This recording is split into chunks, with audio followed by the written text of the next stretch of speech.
walang pagkain. Kami bahala dyan. Sa Merrimart Wholesale, pwede i-stock ang buong pantry. Ganto lang yan. Just pick all the food products you want. You can order your favorites in bulk for the whole team to share. Add them all to cart, check out, and then pick your chosen payment option. It'll arrive the very next day. Wow! Ang galing! Kompleto na, barato pa. Download the Merrimart Wholesale app today.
Good evening, ladies and gentlemen, at nagbabalik na naman tayo dito sa ating Naos Community Nights. Well, ang hihahatid namin ngayon is TFT. Ako nga pala ang inyong host at ang inyong shoutcaster, kaantabay, Chaos Black. At kasama natin ngayon yung napaka-pogi nating kasama, Josh Wabe.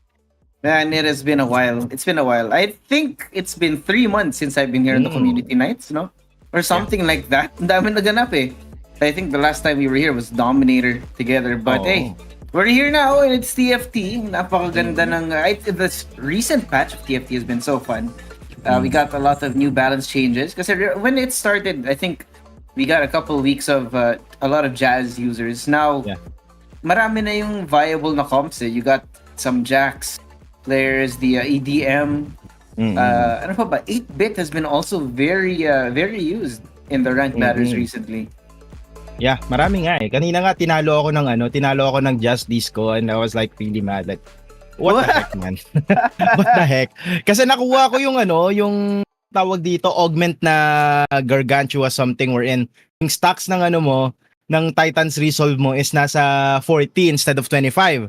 So I was like, okay, this is a game to win for me. I have like a level 3 bruiser which is Olaf, tapos level 2 yung ang tawag dito yung Yone ko, tapos level 3 yung nakuha kong Kale. So I have a very solid lineup. Kaso lahat ng kalaban natatalo ko except for that Disco Dazzler composition, tapos sabay nung huli pa na level 2 niya pa yung Sona niya, and I was like, never mind, bro. Yeah, sometimes it just doesn't happen, you know. The RNG is different and lots of, sweaty things to do in the TFT lobby. Yes, it doesn't look or feel as sweaty as maybe Valorant or CS, but when we're talking about TFT, right, when you're sweating, you are sweating. Yung mangunguha ka lang ng you're gonna hold someone else's unit just so it ruins the economy there and they can't buy it, and well, people do that, and it happens. Medyo nakakaasar nga sometimes. Like, today, when I was playing, parang ganun lagi pagka this day, maglalaro ako ng Disco Dazzler. Yesterday, 5 straight games Disco Dazzler, 5 straight games 7 plays ako. So, tas ngayong araw, tinalo naman ako ng Disco Dazzler. So I was like, what the heck, Riot Games? Yeah. What the heck? I mean, how dare you? Who doesn't love TFT, right? Who doesn't love TFT? It's not as mechanically taxing, but the mental game it's pretty hard. It's pretty hard. I gotta tell you that, diba? Sometimes you think you're gonna win and then you get one unit clutched by like a Samira out of nowhere. So you never know, really. And it gets more exciting the more we go into this set, right? Every 2 weeks we have a new patch. There's always a change in the meta, so you need to keep playing. Make sure that your knowledge is updated. No, pa rin. Kasi I think I was gone from TFT for a couple of weeks. I came back and Disco Dazzler is not the best anymore. Like, you gotta find 2, 3, 4 new comps and then try and sweat it out. Yeah, that's a thing eh. And so far, what I love about TFT, kasi meron akong dalawang account for TFT. One is for the sweaty games. One is for the experimental games. And tinransfer ko sa phone ako nagsisweaty ng laro. Lalo na pagka nasa biyahe ka. Kasi yun yung pinakagusto ko naging transfer ngayon ni TFT. Like, you can play we can play on mobile now. You can play on mobile. Kasi before, I was like, nag-TFT ako, tapos nakahiga ako sa kama, tapos nakaganon ako sa laptop ko, o kaya sa wireless mouse ko, nakaganon ako like, what the heck is that? Di ko siya kita talaga, or probably connected to the TV, tapos everyone wants to watch, pero ikaw nagti-TFT ka sa TV, so it's really weird. Pero ngayon, well, I guess we have a different type of play now, or probably mas relax na para maglaro. Yung nagiging problema ko lang, pag naglalaro ka sa phone, minsan nakakaantok. Natutulogan ko yung laro ko. Yeah, that's the thing, no? But hey, at least now we can play TFT on the road, on the plane, or whatever else. I'm gonna be flying sa Manila tomorrow, actually. So, you, man. I'm gonna be back in the metro for Christmas. May mga plano ba kayo for this, for the holidays? I don't know. People in chat, just let us know. Do you have anyone you're cheering for today? Well, they're gonna have to get all the way in to make sure na ayos yung performance nila. That's really true. And etong ating Christmas season, ito yung perfect time para mag-grocery. At sino pa ba ang pinaka-perfect natin kasama with our grocery? Syempre, Merry Mart. Well, you can shop and look for anything. Noche Buena package pa yan. nandyan yan sa ating Merimart. Visit merimart.com.ph to shop right now. At kung hindi ka makalabas dahil sobrang traffic, sobrang init at minsan umuulan pa, meron din silang same-day delivery. So kung ako Yes, sa inyo, sir. check nyo na sila. At pag umabot ng 11 or 12,000 ang inyong grocery package, well, ang Merimart libre na ang delivery mula sa inyo. So check nyo na sila. And I guarantee you, sulit na sulit ang Merimart. Yeah, the beauty of Mary Mart, syempre. And of course, on top of that, for those of you who love your peripherals, want to make sure that you're going to be able to be high performance, whether or not you're playing an FPS or a MOBA or TFT, you have MTech. Yes, you can hashtag dominate with Levi. Here, got the chairs, the keyboard. There is a keyboard now for Levi, for MTech. Ooh. Yeah. I don't know if you saw it recently. The mousepad I love as well. It's gigantic. If you were a low sense player like Mr. Choco out there, shout out sa'yo. We love you. Yeah, Yeah. it's great for those low sense players. Lots of space on that mousepad and the mouse as well, of course. Don't Yeah. forget that. That's really nice. And pag naalala ko low sense, parang lagi ko naiisip yung, alam mo yung gumanon na yung buong braso mo, tapos gaganon lang yung view. Gaganon. So, parang I was like, okay, how do you play with this? Pero well, we have all the preference, like the preference we have, lalo na pagka meron tayong mga bakasyon, or meron tayong mga travel at hindi ka makauwi sa inyo, we have Hotel 101. Stay in a comfortable and a safe environment with Hotel 101. Lahat ng facilities natin are regularly sanitized and maintained, offering a safe and a happy stay for everybody. Reserve a room now at hotel101manila.com.ph. Yeah, dude, they have a pool too. I love the pool. It has a great spot. Hindi masyadong, not too open, but it is open air, which is Yeah. great. And the buffet, the breakfast buffet is awesome too. Yeah.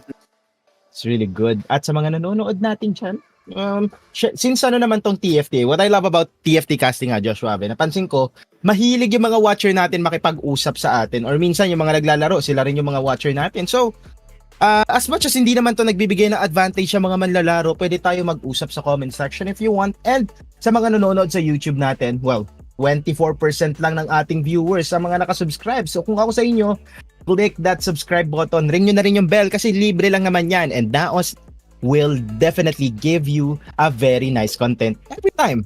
Ito, year-ender na to, pero maghahatid pa rin tayo ng saya through Naos Community Nights. Yes, sir. Can't miss it. And of course, meron tayong prize pool. This is, of course, the TFT Cup, which happens weekly. And if you want to sweat, then yes, you're going to get a nice piece of that prize, which is... Drum roll. Kala mo narinig talaga. 750 pesos lang naman. Noong nakaraan, nag-donate kami ni Doc. I was like, okay, sige, maraming gusto sumali. Tapos noong nakaraan, parang umabot ng 140 ata, if not 150 sumali sa ating TFT, which is really nice. Grabe yung community ng TFT natin. Yeah. You gotta love it, no? Ever since, we got returned back to Riot. Yeah. We're on the same server as Riot now for League and for TFT. The return of the other Riot games that are not Valorant has been great. We had the Empyrean Cup that happened recently. Yep. We have Wild Rift, amazing, and you get to connect all your accounts now into one singular Riot account, and that's why it's so nice, you know. Hindi mo na kailangan mag-isip ng maraming password or whatever. Everything's centralized on one account, and of course, on top of that, we get to actually play with other countries too.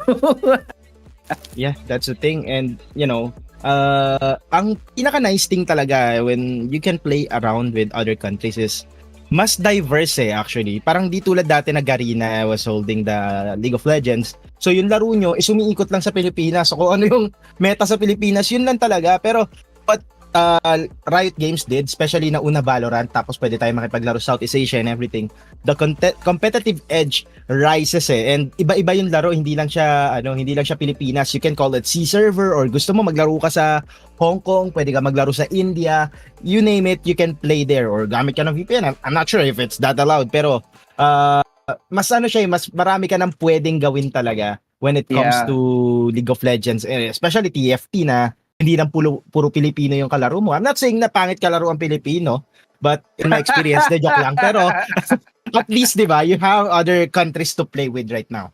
Yeah, I mean, that's what makes things more fun, right? The competitive scene will keep rising up because people are looking for their own metas, creating their own sweaty plays, everything. And that's why it's always nice to have the opportunity to compete with other countries, other regions as well. I mean, I know people who willingly choose to play on high ping just so they can Yeah. try a different region. I don't recommend it, especially if it's Valorant or League. But okay, maybe in TFT pwede pa.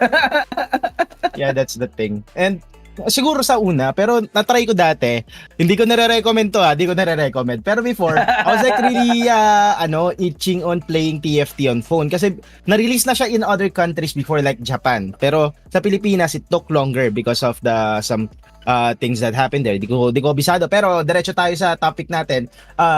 Nag-download ako ng parang mga apps like I download the APK for this game, for TFT. Tapos sabay sa Japan ako naglalaro. So, I was like constantly playing in like 300 ping, 400 ping. Tapos pagdating ng carousel, minsan kasi gusto mo yung streak mo, pwede either nanalo ka lagi or natatalo ka. And sometimes pag natatalo ka, sinasadya mo siya. The only problem is that, pag natatalo ka, mauna ka dun sa carousel. Pero dahil sa taas ng ping mo, nauunahan ka dun sa mga champions na gusto mo makuha or even the item. I was like, anong sense? So, kailangan ko talaga manalo every time kahit na mahuli ako sa pick kasi hindi rin naman ako makakapick na maaga. So, right now, well, thank you so much Riot Games and thank you so much Naos Esports for making it more accessible for our players out there. Hindi lang yung mga sweaty players. Siyempre, those players who wants to have fun. At dito rin talaga, nakakatuwa kasi ang dami nagmi-meet na tao dito, especially sa games natin here at Naos. Tapos pag may event, lagi tayo magkikita with our players. Ikaw pala si Joshua, ikaw pala si Chaos, ikaw pala si Choco na napaka-pogi. Mga ganong type lang naman. And we had the Vegas Open happen recently, no? Yes. We had a few Filipinos. We had Rico, if I'm not mistaken, na nandun. Si Ariana was there as a cosplayer. Lots of representation over there, and across regions, no, if I'm not mistaken. No, you know what? I don't even remember who won kasi I was just having fun watching the entire thing.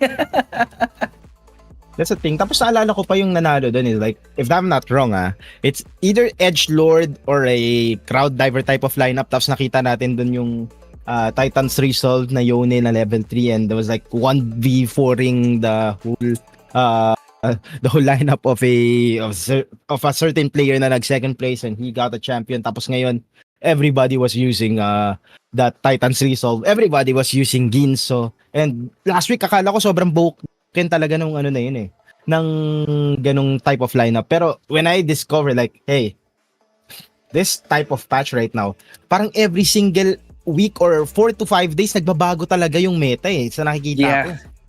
Dun siya masaya The flexibility of knowing how to play or play around the different comps that are viable. There's so many viable comps that things get really, really fun. I mean, what in set 9, if I'm not mistaken, yung ating ano yung purple trait? I don't remember the one that brings out Baron. But Void. Yeah, when we had Void back in set 9, everyone was playing Void from the start of the set all the way to the end. So I think set 10 it's really balanced. It's really exciting to play, and you can throw in a few different curveballs. You know, the headliner trait makes things, the headliner mechanic rather makes things a lot more exciting because it really stretches the boundaries of how creative you can get when it comes to TFT or comps, everything, the items. There's so many different ways to win. Yeah. Tapos nung speaking about many ways to win, last week parang may mga time talaga na parang mas lumalabas to mga type of lineup or lumalabas to mga gantong augment. Especially, hindi ko siya favorite pero last week kasi, 2 weeks ago, nasa meta natin ang Super Fan. And Super Fan is really easy to build up. You get Kennen, you get Lilia, and then I Nico. forgot the other two, Nico. Tapos swerte ka pa pag Nico pa yung level mo, yung headliner mo. So, you have a lot of armor though. With that being said, yung headliner, lumalabas siya lagi and siya yung meta.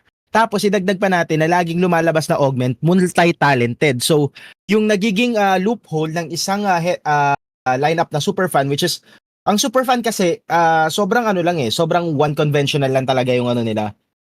Yung type of build up, especially kung gusto mo siyang pumasok sa late game and kailangan mo pa rin siyang partneran. And once you have the multi-talented, yung Nico mo, yung Lilia mo, could have another trait na pwede mong i-partner sa kanila, which is, ngayon hindi ka lang puro super fan, nawala na yung magiging problema mo sa super fan. The only thing right now that nakikita kong pwede maging problem ng mga super fan, tapos kukombohan mo ng other type of lineup, sabi natin Spellweaver, very common, or KDA kasi may Nico nga. lumalabas kasi ngayon yung napakaraming edgelord user talaga dito sa Sobrang type of meta. dami. What do you think, Joshua? So many edgelord users. Recently, we've been seeing some country as well Yeah. in the lobbies. It's been so strange because every week it's different. People are always testing out whatever they can test out, and then they come out with some new stuff every week. And you know what? Maybe not even every week, every other day. It's amazing. Mhm. This set is definitely one of the most exciting sets I've ever played of TFT. Ito, tingnan natin yung comment section natin ngayon. Well, we have viewers across Facebook, Twitch, and YouTube. I'm not sure how they did that, but you know, it's really nice. Sa comment section natin, we have KXDALVRR. I don't know how to read that. She said, "Wow, Tekken. Wrong game po. Nakatag lang yung Tekken pero TFT po tayo."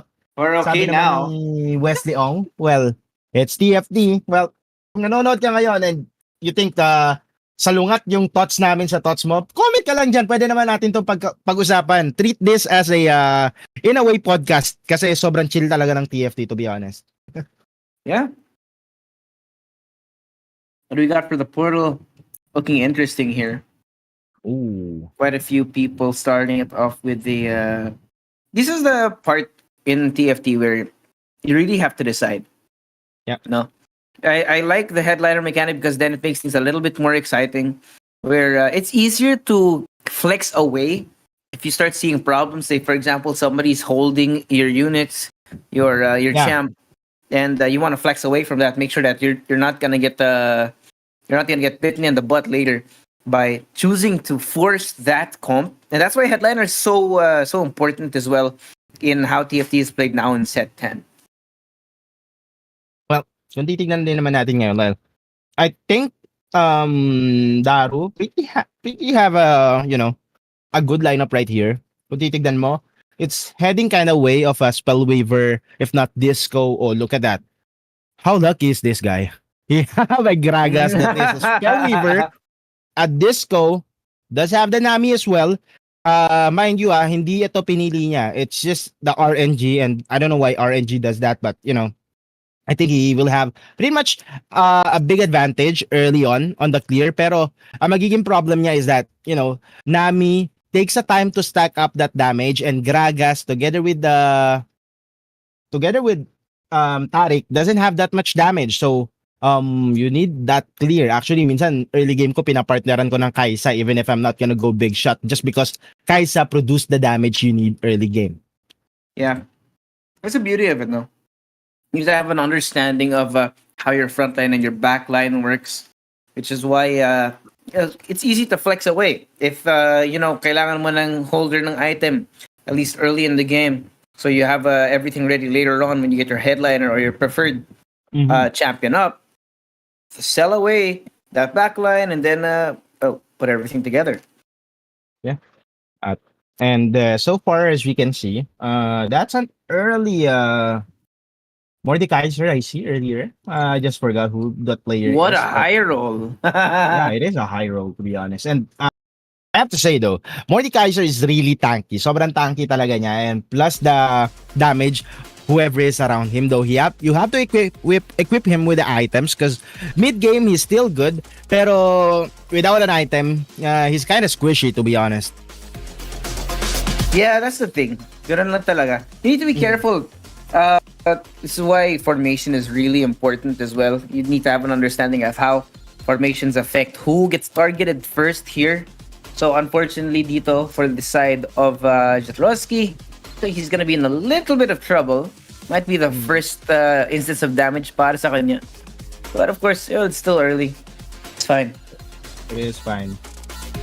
Orkus on the other hand though, did he get that? Oh yeah, he got that edgelord type of a headliner, but true damage heading yung kanyang type of lineup. Though, what is nice about true damage, it's not something na when you play TFT na, okay, I'm gonna go true damage today. Sometimes you just thought about pentakill, edgelord, spellweaver. Ayun lagi mo naalala eh. Pero whenever you have the edgelord, you have the Yasuo, tapos biglang may lalabas na na Echo. It's a very good partner, especially if you need that extra tankiness or extra time for Yasuo to actually put that damage down, because Yasuo is not that heavy when it comes to tanking out the damage coming out of the enemy. So Echo is there as a sentinel to actually receive all those damage or buy time for your damage dealers to actually put down the enemy, especially the tanks, the frontliner. And as of right now, we can see Yasuo flexing himself up, pero ito yung nakikita ko na nakaraan. Ito yung na-abuse ko na nakaraan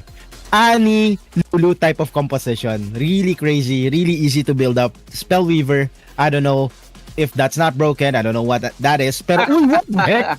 Oh my God! What a roll! Hello? What the heck? You have the KDA. There is no way. How do you get that so early? 2% chances, bro. 2%. What Holy. kind of a high roll is this? Oh my What? God. Somebody give me Guild Thunder's luck. Give me their RNG. My gosh. Yeah.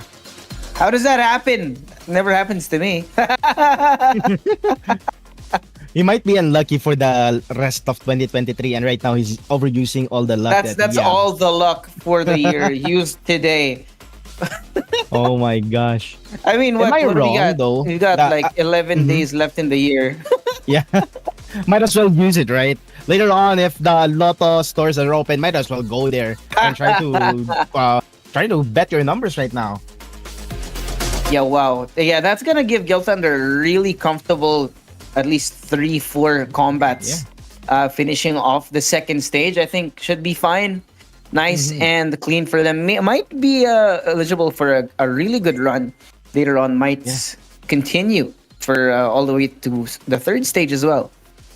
I was like looking kanina like nag-usap tayo about the Spellweaver composition, which is Annie and Lulu. And when he hovered that Annie, hindi ko pa nakita yung yung Ari. I was like, why did you sell the Annie though?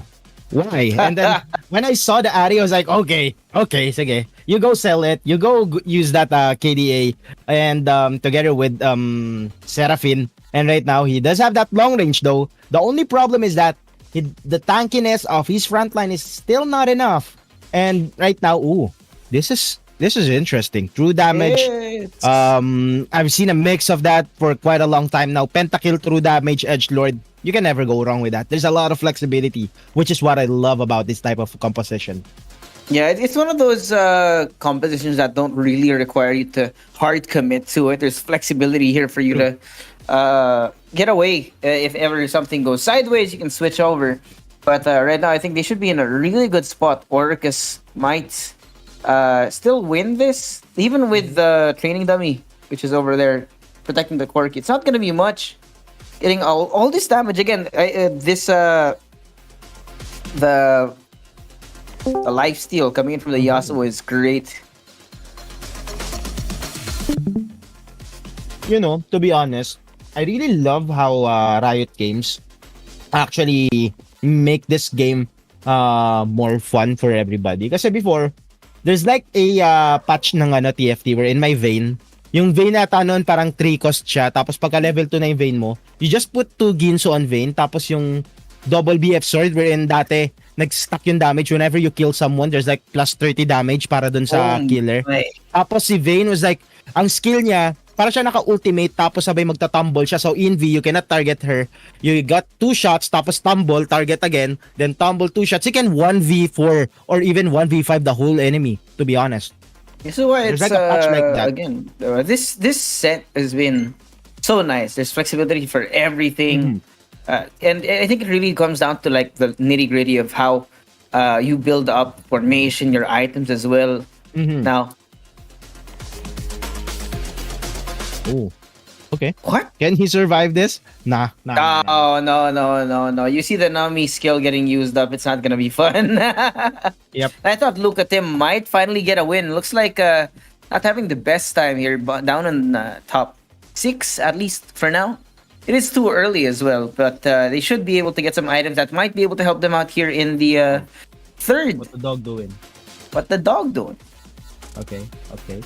I've been using the team planner. To be honest, I've been playing TFT if not 4 to 5 years right now. If I'm not wrong, kasi I've been playing TFT since the very first time. And I haven't used the team planner. Probably I've used it twice, pero never the priority for me. Pero it's really nice kasi before, pag nagti-team planner ka, hindi siya yung yung parang magsha-shine yung sa store mo whenever lalabas. Ngayon lumalabas na siya, nag-shine na siya whenever like, oh, this is on your team planner. You have to buy this. This is on your plan and everything. Yeah, it's really useful, no? But I mean, siguro if it was set 9 or one of those sets that wasn't as flexible as this, yep, it is useful. But recently, no, since we've seen the meta kind of move in such a direction, there's so many different viable comps. Yeah, I've turned off my team planner because it does get a little bit. It gets distracting. Sometimes you tunnel vision and then you see the green team planner marker and then it's like, wait, no, I'm not building this right now. I'm just glad we are over about the bard type of composition. Before it was really broken. Then the sort of Shojin got nerfed for a bit. And the mana gain's been really crazy since then, pero ngayon it's kind of been toned down. So I'm in the moment right now sa TFT we're in. What's broken? What can I use to climb up the silver ladder? Because I've been silver for a long time now. I kind of envy you and is that Caster JT and L? Kanina naglalaro dapat kami ni L if not kahapon yun. Sabi ko, TFT tara. Nung in-invite niya ako, Emerald si Loco. Sabi ko like, no man, you play your own game. I'm not gonna play with you. Yeah, that guy's nuts. I think I hit plat, which was my highest so far. This which is fun. This is my first time hitting plat. Gold, actually, first time hitting gold as well. So again, this set it's really accessible. No, you don't need to be super sweaty in TFT to be able to climb up the ladder as long as you have an actual understanding of how things go. Of course, it still does get harder, but it's not as bad as it used to be because. Say for example, early in the set, like you said, the Bard Jazz Dazzler comp, which was everywhere. If you couldn't get that, you were essentially condemned to maybe 3rd or 4th place or worse.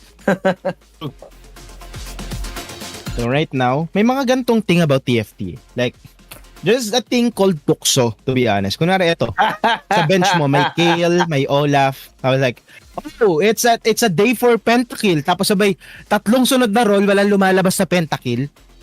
Not even Kale, not even Olaf, or not even someone near them, like Edgelord or Bruiser. Wala. Everything was like, okay, Spellweaver.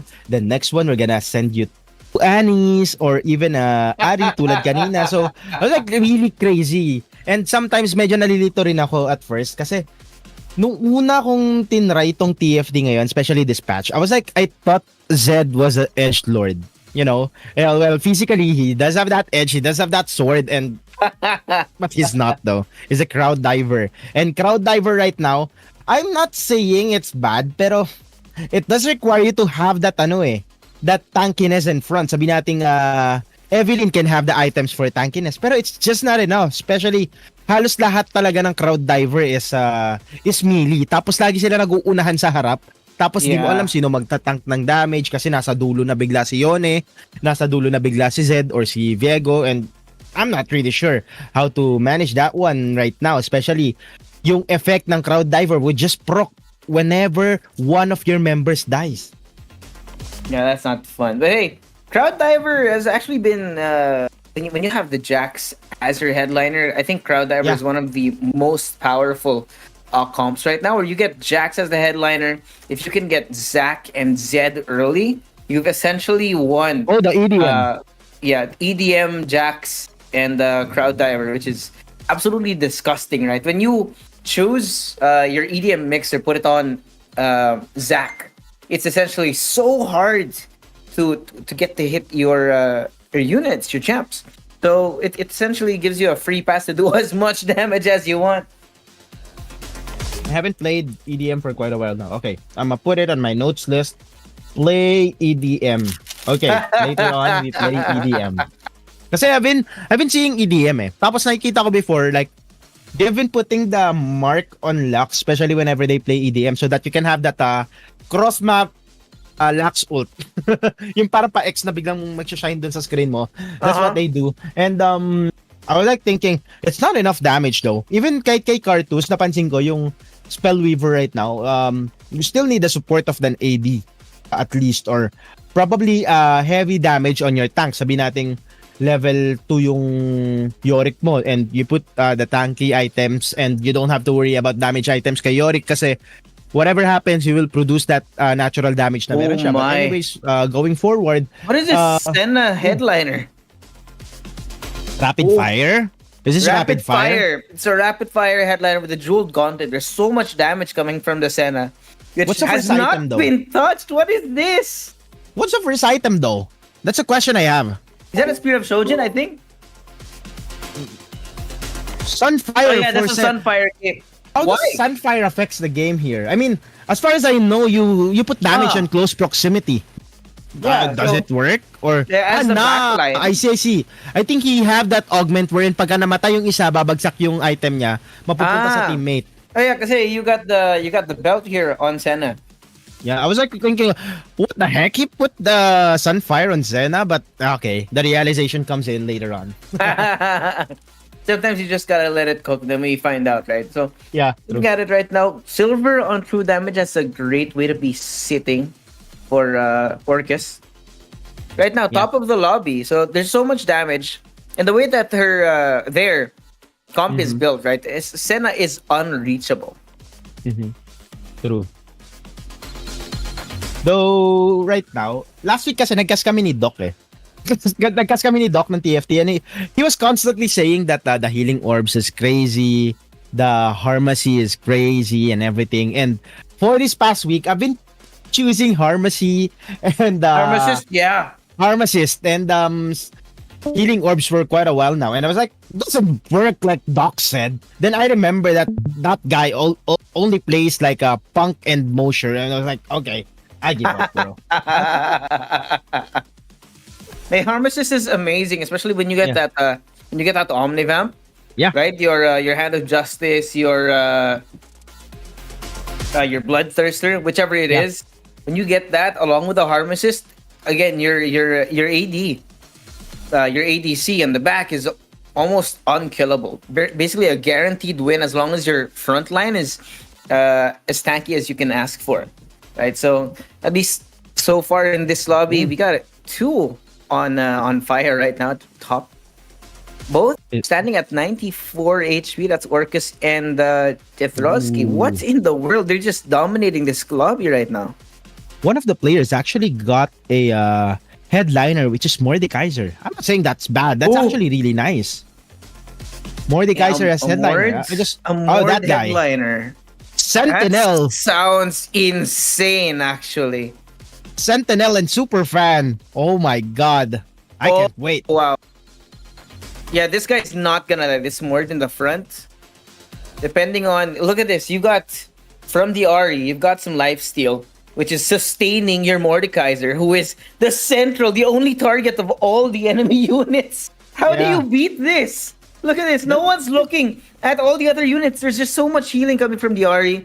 The Mordekaiser just one big distraction as everyone else isolating all the other champions one after another. How do you get past this? Yo, Thunder, this person might be set up for maybe a late game way of passing through the top 2. Yeah. Though Guild Hunter does have to note na later stages or after 3 rounds, he needs another carry. Kasi even with all that type of tankiness, nakita naman natin 3 or 4 na wala sa lineup niya. Pero they still managed to win it. The only problem is that Ari has been the one carrying all those damage. He's the one putting all those damage dun sa game na yun. And you cannot have that later stages on the game kasi sometimes there's like a Viego, if not a Kane, or a Yasuo level 3, dude. You know? Yasuo level 3 just dashing on your backline, which is something to worry about. So that is something you have to spread it out. Spread out the damage. Find another Spellweaver if you can. You've also been seeing, I don't know if Akali has been rotated out of the meta at the moment, but Akali was really painful a couple of weeks ago. Which one? So, KDA or the breakout one?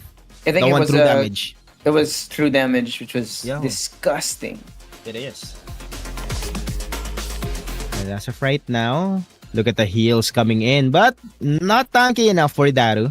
Kinda No. worry about him if he lost another 2 rounds, if not 3. It's a good night for him. It's another It's good night. because as far as I know, ilan ba dito yung makukuha? I think it's just top 2 or top 3. I'm not sure. Top 2 players gonna go next round, and once you get eliminated, babawi ka next week na. And I'm not sure kung meron next week kasi we are on holidays. But you Yeah, know, we're on holidays. I'm gonna be in Manila. true. Yeah, I really like the KDA mechanic where it gives you the this formation, right? You have to be a little bit more creative with how you set up your formation. Whoops. Someone disconnected from our for OBS. That's okay, we're back. Anyway. Yeah, oh, this level 5 level 3 No. disco. No, I have PTSD, bro. I have PTSD. I know. I just realized because we talked about this Disco Dazzler comp earlier, which did so much damage. I mean, look at that. Drag us in the very front.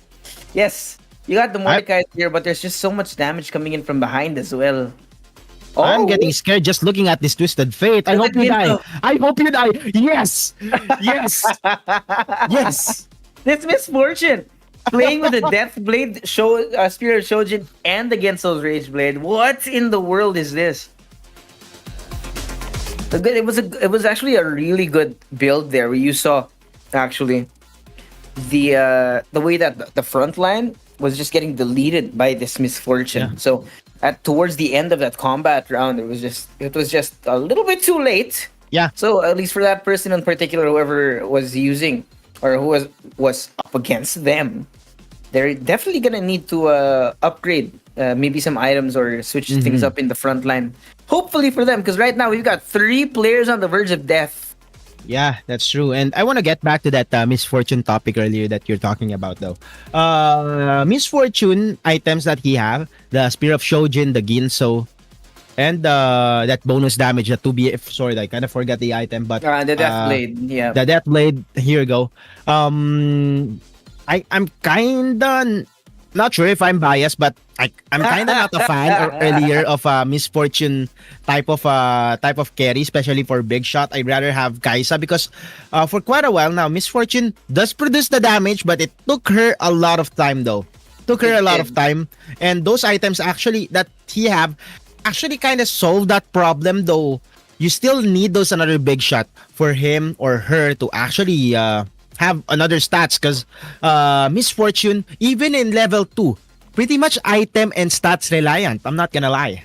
That's true. That's the thing about misfortune, right? You need to be able to let it charge up late into the combat. But right now, I think Guild Thunder might have been solved here, or that high roll Mordekaiser earlier. Daru, Edge of Death. Blood, come on. No Come way! on. This 3-star, the 3-star Bard, just it's Bard. That's it. It's Bard though. He's the one who does have that item pickup. So I was like wondering, why does Bard have that Jock Show? I got fooled again, but right now, this would be crazy.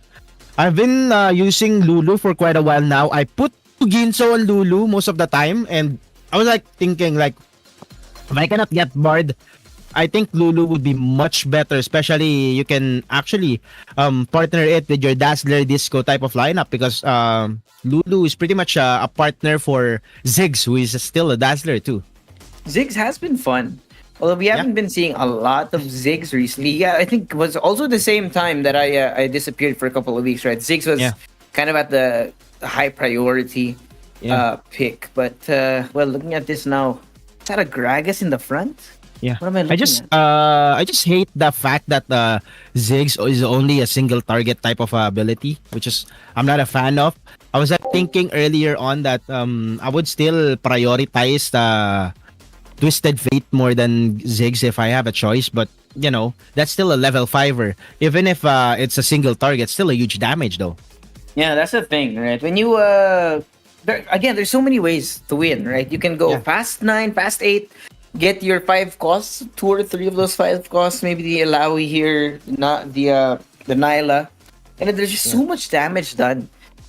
That's even if you can't upgrade from the 1 star 5 cost, there's still so much value that comes out of those kinds of acquisitions. Okay. I was like looking at Ziggs right now. I was like, feel ko parang kulang yung knowledge ko about Ziggs. Like, why is he level 5? Or why does it's cost 5? Even if I was like, there's a problem with the type of items that he have or the skills that he have.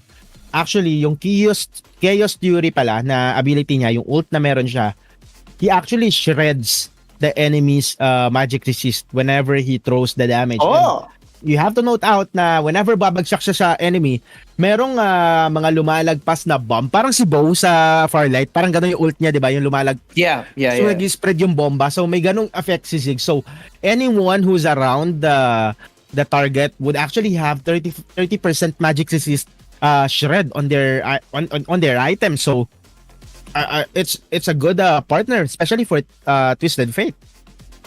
Yeah, definitely one of the more fun things looking at it. But hey, you know what's surprising? Si Daru, on the pickup of the Gragas here, has suddenly found a new found hope.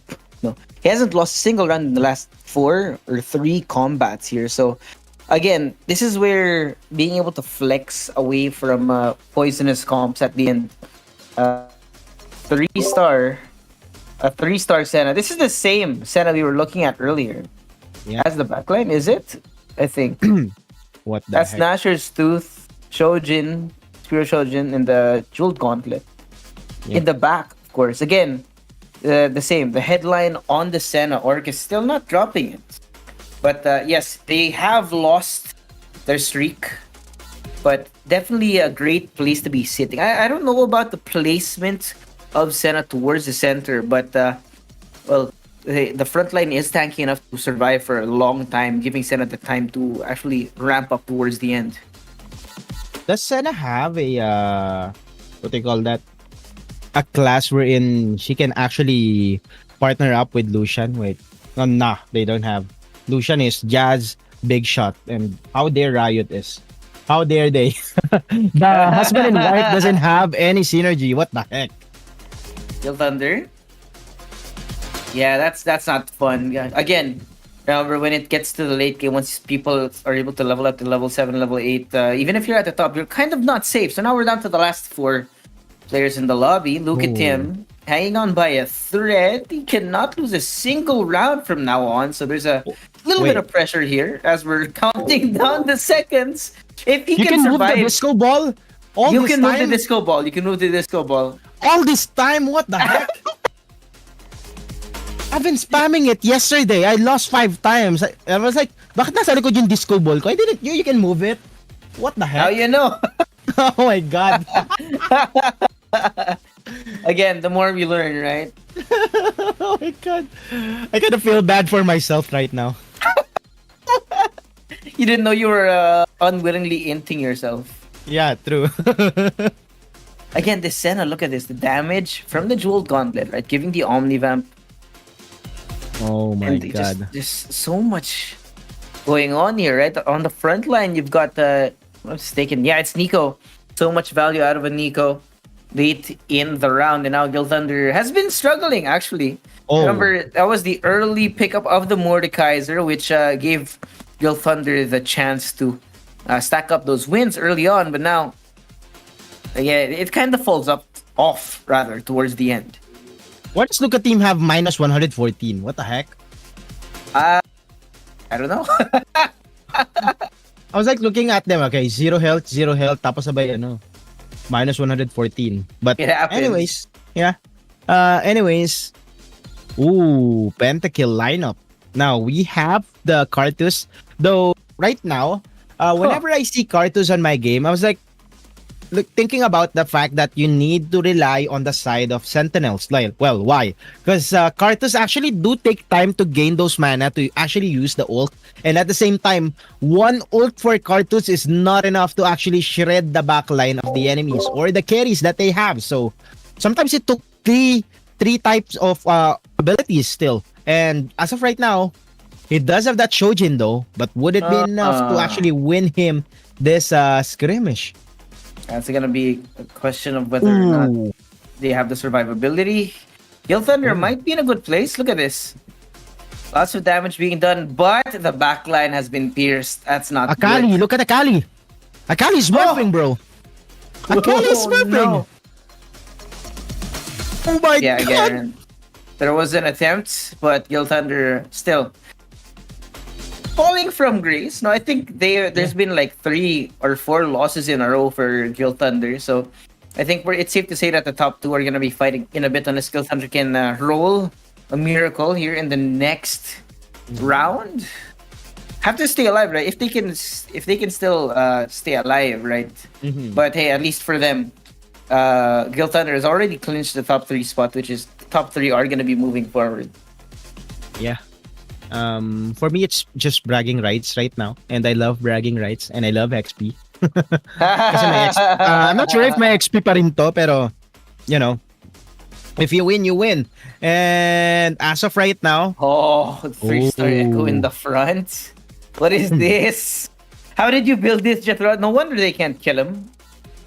look at No wonder Viego they can't though. kill him. Oh, what happened? Okay. We got a little bit of a lag here, but got the Karthus in the back. A little bit late. Yeah. Now this is the biggest problem, especially facing this number 1. You have that Karthus that you have to worry about. At the same time, your backline is getting shredded by this KDA, if not true damage, Kali. Tapos yung front line mo naman, there's Viego that does have that Titan's Resolve and another item to actually gain him so much attack speed. So, what do you prioritize right now? This really crazy type of lineup. I mean, you have the pentakill, the bonus stats, but at the same time, the item is falling really good for him. For Jet Roski. Yeah, Jet Roski. Yeah, Jethro's here looking real good right now. You know what surprised me actually? Gil Thunder alive, right? After that last round. So they were able to get all the way to the dragon stage now. Level 2 Sona. Yeah, item of their choice. You got a level 3 training dummy over in the back, so that should be able to, depending on how the Akali comes out, right? Distract the Akali from doing damage to their backline. Give them time to ramp up for the later part of the combat right now. Jethro's still not dying, right? 94 HP. Definitely going to be holding on to that number 1 spot unless something happens between Gil Thunder and Orcus in the next few combat. As far as I know, Gil Thunder might be the luckiest on the early stages, but has been really unlucky on the latter stages of the game. Look, he does have that phase 2 Ari, but as of right now, that Ari, that very same Ari, still level 1 on his board. A bit of a problem on the RNG side, pero look at this. Oh, the Sona producing the damage, but not enough for them. It's like Gil Thunder still alive? Yeah. Still alive. Hurts Orcus. Might be able to clinch a second place here, but again, Jethroski undisputed. What a comp right now. If he gets that Blitzcrank level 3, I don't know, man. It would be really tanky. At the same time, a lot of shields that you have to shred against him. But as of now, Jethroski and Gil Thunder might be facing. Let's see. The only person who can beat Gil Thunder's lineup is Jethroski, and would it be a goodbye for Gil Thunder right now? We will see. Ew. Okay. Wait, hold on. I actually see potential. Look at this front line. Oh. Unkillable, but Oh. oh. Sona is doing it. Oh no, it's Jover. Nah, not enough. It's Joe, bro. Oh wait, never mind. Wait. Nah. Boom. You know, sometimes, right? Sometimes it makes you believe in the 1 unit clutch. But hey, Gil Thunder, good fights. Securing 3rd place here now. It's between Jethroski and Orcus. But Yeah. hey, either way, they're both moving on to the next stage of our mini tournament tonight. Looking at the Sona right now, I mean, for me, it's not the strongest. It's not the strongest level 5er. on the board. Before it was, but the shield Sword of Shojin gets nerfed. There's a lot of fall off when it comes to Sona. I would prefer Jean on my board, to be honest. But it's still Oh, the synergy, which is the thing that matters the most right now. that's gonna be a little bit dangerous, but I think again, I think Jetrowski should be sitting pretty for now.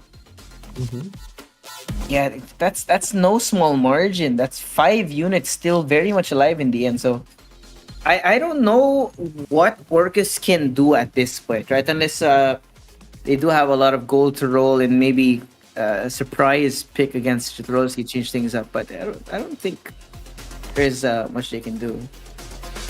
Yin level 1 on that Ari. Oh my god, this is really sad, man. Look at this. He's trying to find that Ari. At the same time, you don't have any creds no It's more. been the same. Look at it. The Lilia still level 1. You still got Kennen in the back, level 1 as well. What is this RNG, right? Whatever blessing was given to Jetrowski, the opposite has been granted to Orcus. Yeah. And it's been really sad. Like, he's been hunting for that 18%er. Dude, it's been 5. No, it's been 3 stages, right? Third stage from 5. Sorry, 4, 5, and 6. He's been looking for the Ari all this time and was not able to pick it up. What? The rolls are not with him, and yeah, that should be. Oh, he's still alive, but I don't know what hope you have at this point, right? 1 HP. Is that a final stand? Oh, yes, the final stand augment. Oh. I don't know if that's gonna be enough though, right? Jetrowski still hasn't died. 94 HP. What do you do? What do you do? Just give it to him, Riot. Just give it to him. Yeah, like GG go next. Move on to the next stage of the tournament because you have unlocked your second half at least. Oh, here we go with Jetrowski. I think he's gonna win this one. Yeah, I don't think that a round would make so much difference for that one. Oh wait! Oh! Hold on! Hold the. No. No, never mind. I spoke too soon. It's Jover. Nah, dude. Nah. Oh, Maybe? Wait. Nah. Nah. He's just giving us false hope right there. Yeah, like, come on! Don't do that to us. We believed in you, man. We love the action. It's a respectable effort, right? There was a maybe hope of at least doing some damage to Jetrowski towards the end, but again, almost a perfect run, 94 HP. What a performance from Jetrowski. There was lots of adjustments. If you noticed that Jetrowski actually flexed away from 2 different comps before standing at where he is right now. But well, that's first stage for you. Yeah, the first stage would be over for us right now. The second stage will be coming in later on to our second round. Well, this has been me, Chaos Black. Together with me is Joshua Abe and Hasbula on my back. Well, I'm back after just a very short break to bring you more action here at Naos Community Nights.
Each day is a new day to make memories that will make you smile, a new day to enjoy experiences that will make you laugh, a new day to define duties that will make you better, a new day to create moments that will make you happy, a new day to live life, to inspire others. After today, when you look back, you would have lived a year filled with happy moments. Hashtag 365 days of happiness.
Hotel 101 Manila, located in the Bay Area, is an ideal hotel for groups. The hotel has 518 happy rooms. Each room has a queen-size bed and single bed setup, and conveniences such as complimentary breakfast, Wi-Fi, and parking.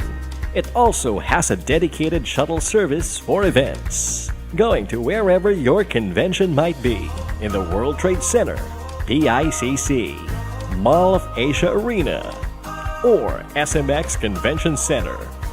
Rest and relax after a long day in the swimming pool, or dine in and enjoy the food at Horizon Cafe. Hotel 101 Manila is your MICE hotel in Manila.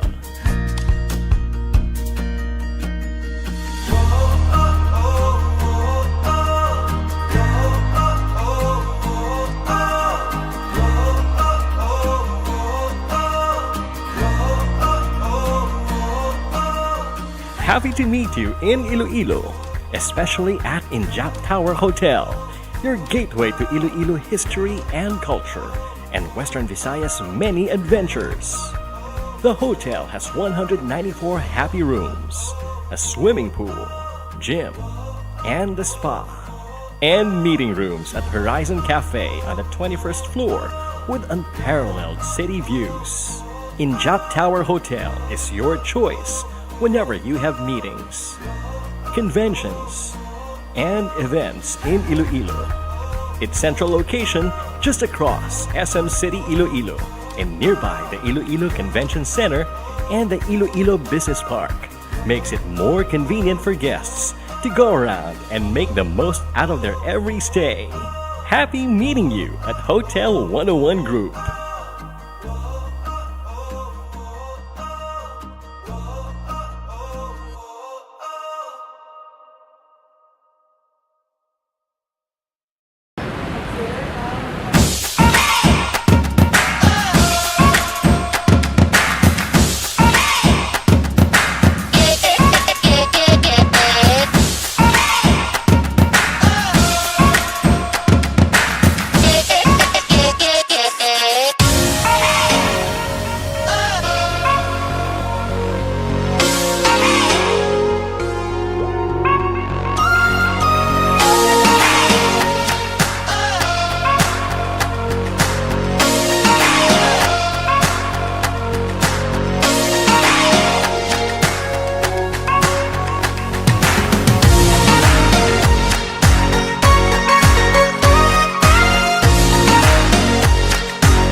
Ba't walang pagkain? Kami bahala dyan. Sa Merrimart Wholesale, pwede i-stock ang buong pantry. Ganto lang yan. Just pick all the food products you want. You can order your favorites in bulk for the whole team to share. Add them all to cart, check out, and then pick your chosen payment option. It'll arrive the very next day. Wow! Ang galing! Kompleto na, barato pa. Download the Merrimart Wholesale app today.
Each day is a new day to make memories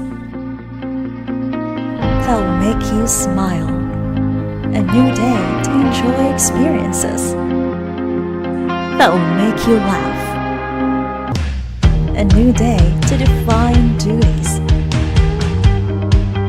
that will make you better, a new day to create moments that will make you happy. A new day to live life, to inspire others.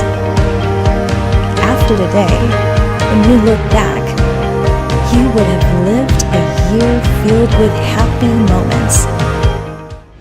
Hashtag 365 days of happiness.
Hotel 101 Manila, located in the Bay Area, is an ideal hotel for groups. The hotel has 518 happy rooms. Each room has a queen-size bed and single bed setup, and conveniences such as complimentary breakfast, Wi-Fi, and parking.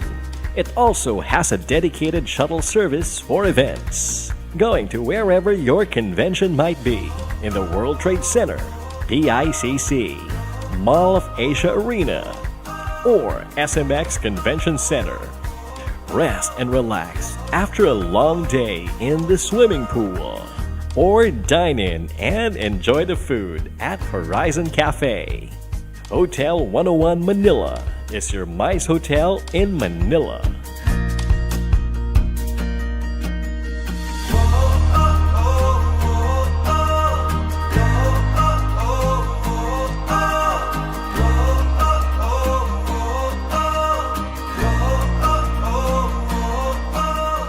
Happy to meet you in Iloilo, especially at Injap Tower Hotel, your gateway to Iloilo history and culture, and Western Visayas' many adventures. The hotel has 194 happy rooms, a swimming pool, gym, and a spa, and meeting rooms at Horizon Cafe on the 21st floor with unparalleled city views. Injap Tower Hotel is your choice whenever you have meetings, conventions, and events in Iloilo. Its central location just across SM City Iloilo and nearby the Iloilo Convention Center and the Iloilo Business Park makes it more convenient for guests to go around and make the most out of their every stay. Happy meeting you at Hotel 101 Group.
Ba't walang pagkain?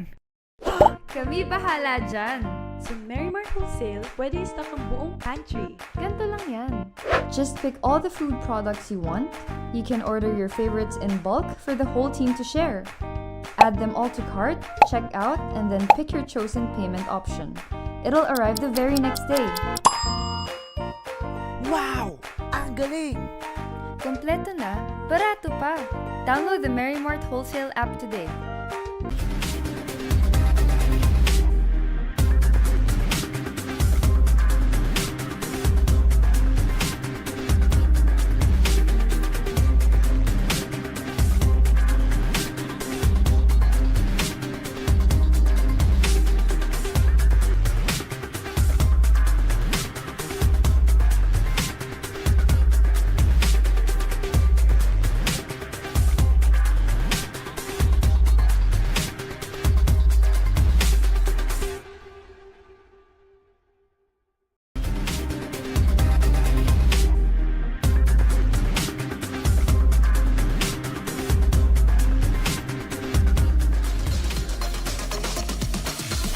Ayan, nagbabalik na naman tayo dito sa ating Naos Community Nights. Habang nag-aantay kami sa ating magiging second round, actually nag-uusap lang kami ni Josh about lechon at gaano to kasarap. So check ko na yung kanyang TikTok page para i-follow yung yung mga reviews niya. Napakarami yan. And chat nyo na rin ang Naos para i-follow na rin ang kanilang page at ang kanilang YouTube channel na meron lang 24% na nanonood. Kaya kung ako sa inyo, i-follow nyo na. Pero ngayon, Josh, second round na tayo to our evening community nights dito sa TFT. How was your thoughts doon sa ating naging first game? Oh, I mean, we were talking about it behind the scenes where we're not seeing the super meta comps from that first group. So I don't know how to interpret that, right? Does it mean that are they saving something? Are they not aware of the meta? Or again, sometimes the RNG is just not in your favor, right? So we're gonna see later, right? The usual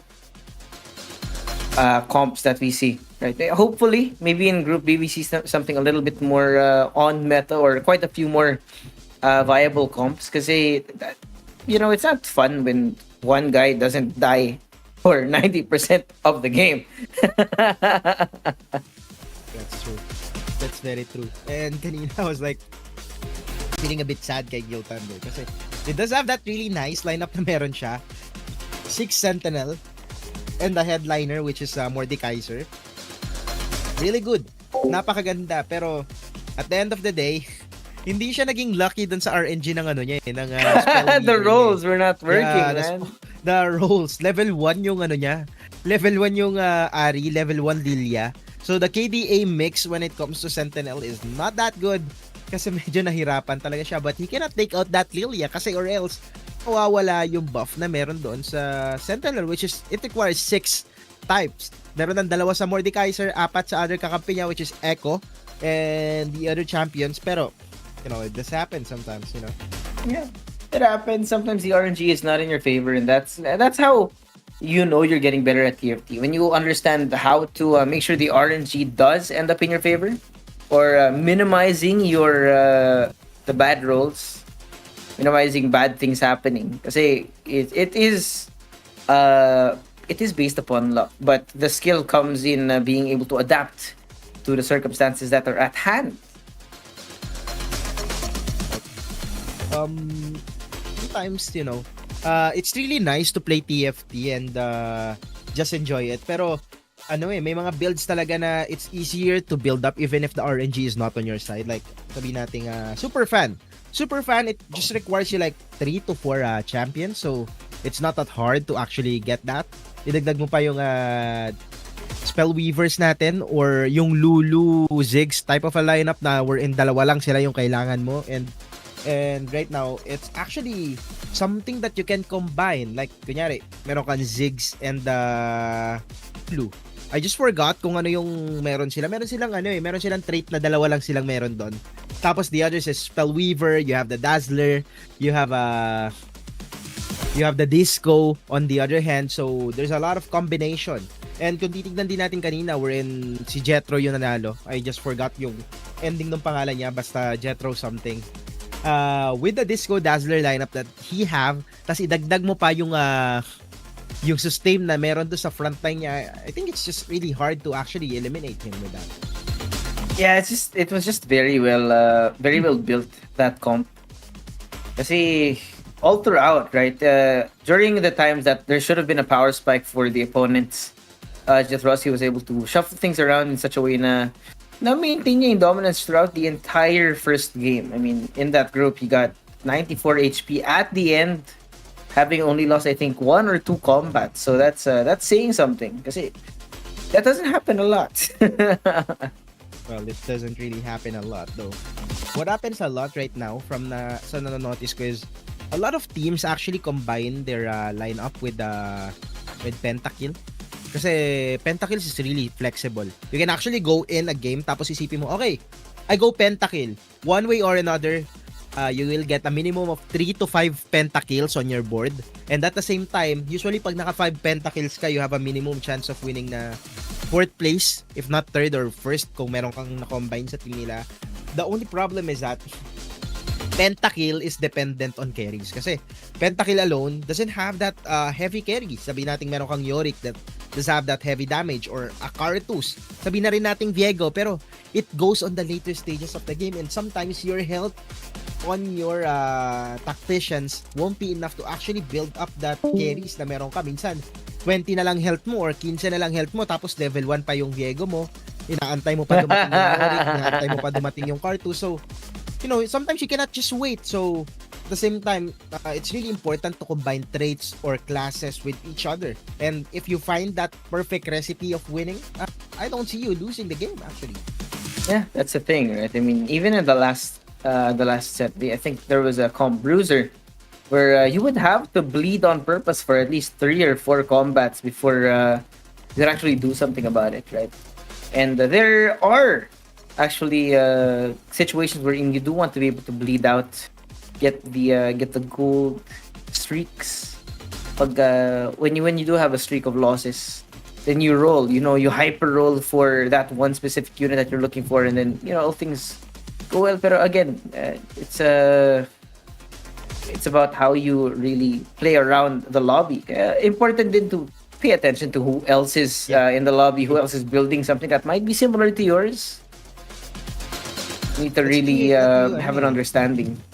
Yeah, that's the thing you have to note out. Kasi as we are starting the second round right now, I think the augment that we have is something na pwede mag-increase yung health ng ating mga tacticians as bumabalik tayo sa ating camp. Tapos babalik na naman tayo sa ating laro. Ayan.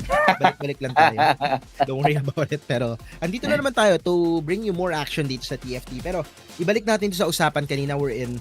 You said na it's really important to actually look at the enemies as click the jewel lotus.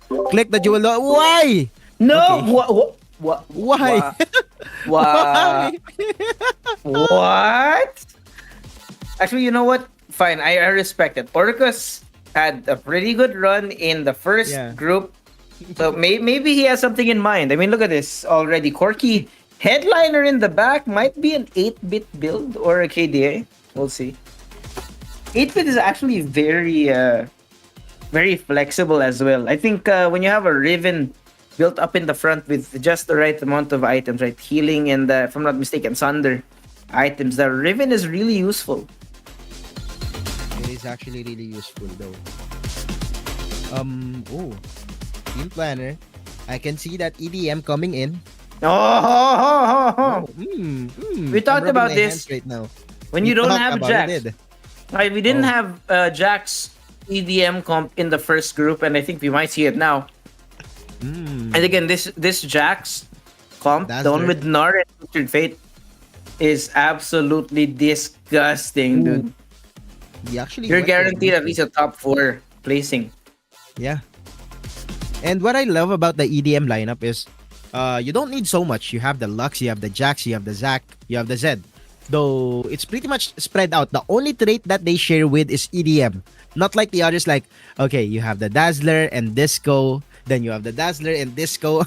Like, on other champions, they have the same trait. But on EDM, you really have to partner it with the other you call this, other classes or trait. Just that's why you see a Twisted Fate on that type of lineup. Though the thing is, it's actually look at that Olaf 3. Olaf 3, what an RNG. What? What an RNG. Okay. I see This you. early? I see you, Orcus. This early, Orcus? How? Why? How? Why and how? That's the biggest question right now. How do you? My RNG doesn't work like that. What? This guy's cooking. Look at him. Wait, if you don't have Set in this build, who do you replace as the front line? Because in this, my usual Jax comp, right? It's the EDM. Then you have Vi and Set in the front that does so much damage. And Set, who's almost unkillable when you have the right items as well. Surprising choice, but again, we gotta let him cook. Yeah, well, the Zac does have that bruiser. The only problem is that Zac actually goes around this board. That's the thing. Sometimes it's gone on your on the backside of the enemy because of the skills he have. But Yep. you know, you gotta love Jax though. You still have that tankiness, natural tankiness, even without the item or a level 1 cruiser Zac. Is just gonna tank those damage that's coming in for you. It's just that you need those items, especially for Lux, for her to actually build up those mana, because her ult actually targets the backline really hard and just shreds those magic resist very heavily. Pero ngayon, it's Corky versus Corky. Okay. But the big shot does have the upper hand though. Orc is looking good again. Same as earlier, staying in the upper part of the lobby. And the question here is, how does Orcus continue to dominate during the late game, right? Because he fell off a lot earlier than Jetroski did. And you need to be able to mitigate that, at least here in this current group. Surprisingly enough, though, we have been seeing a lot of KDA 8 with more than one, actually, KDA players in the last 2 games. Interestingly enough. Let's see. Okay. Sentinel being built up on that side of the map, but I haven't seen any Heartsteel though. What is your thoughts on Heartsteel, John? I have not seen. Heartsteel is actually insane, dude. You've seen it, but the problem with Heartsteel is it's so hard to be able to build up that comp. You need to be able to. You need to lose so much, right? It's one of those bleeding comps that I mentioned earlier. In set 9, we had Bruiser. Heartsteel is one of those bleeding comps. You really need to bleed on purpose and hope to hell that you can get the Heartsteel champs. That's the thing, right? But it's a high risk, high reward play. It is.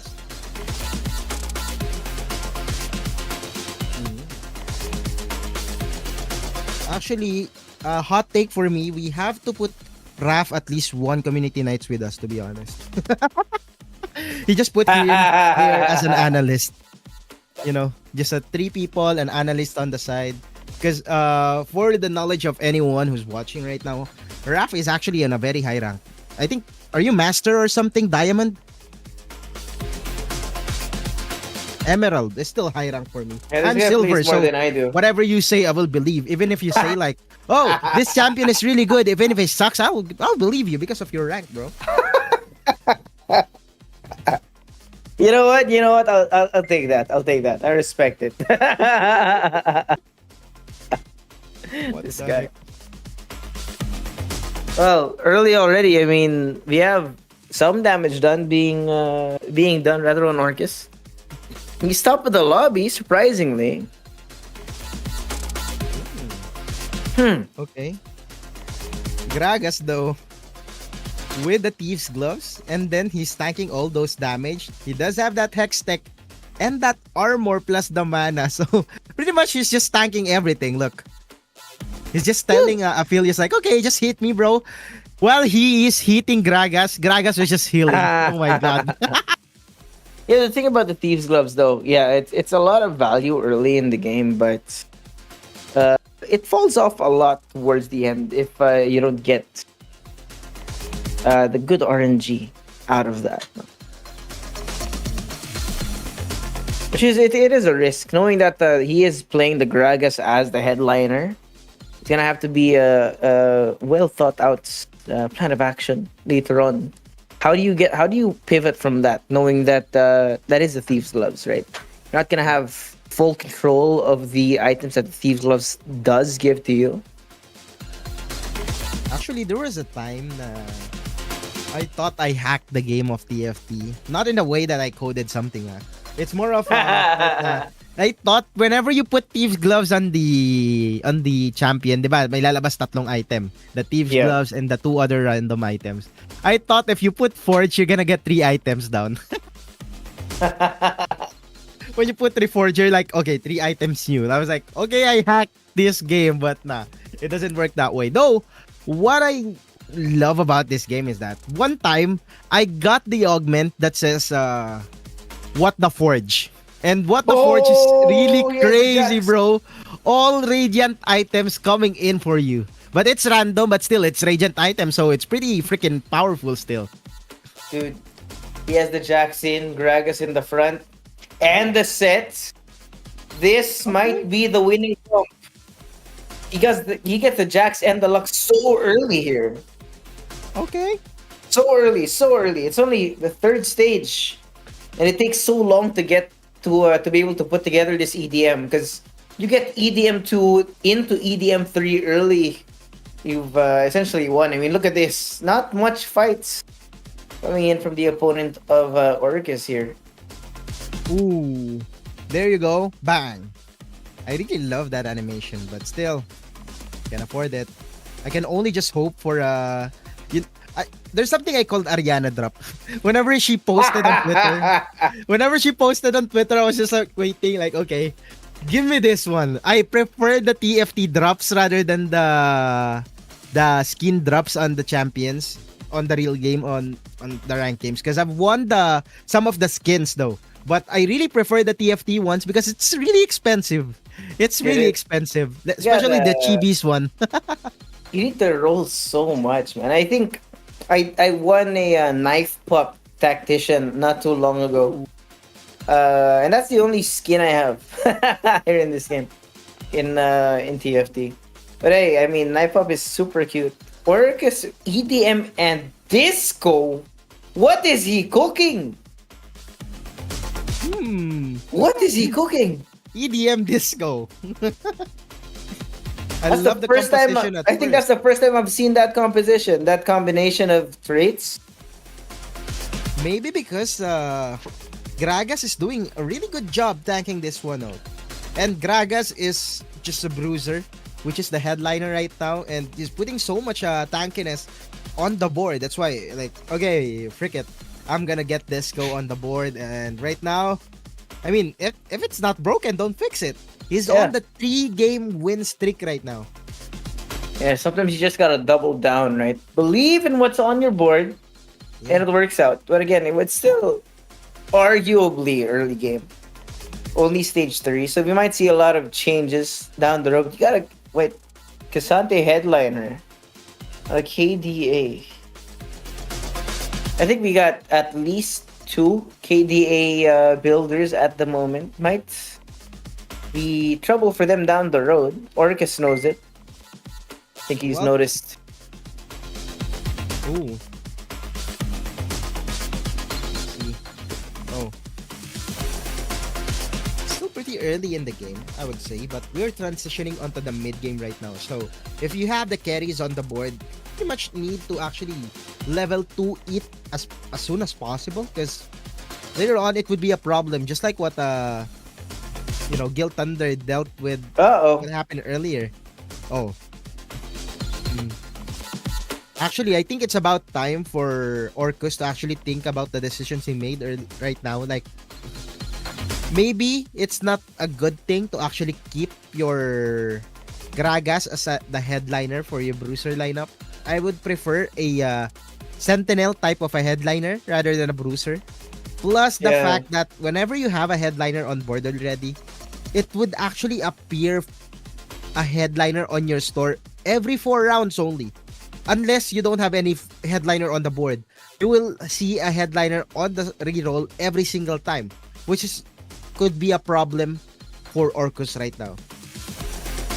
Yeah, again, right. You get the comp nice and early, and then the problem is you don't know how to build out of that. Right? Yeah. So early game comps usually don't last all the way until the end. You need to be able to shift in a different direction as soon as you see a loss happen. But hey, I mean, one loss is not too much. Might be okay to wait until something shows up in the store later on in the shop.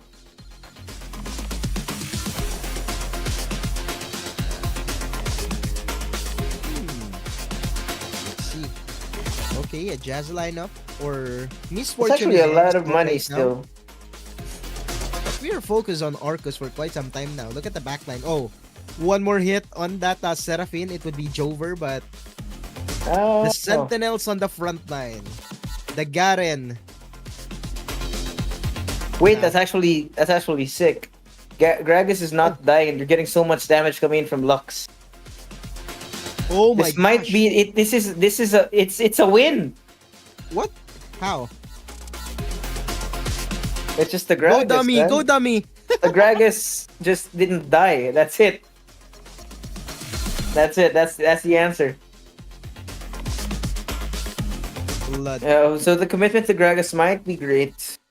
Probably is at least now he has one specific target who to build against.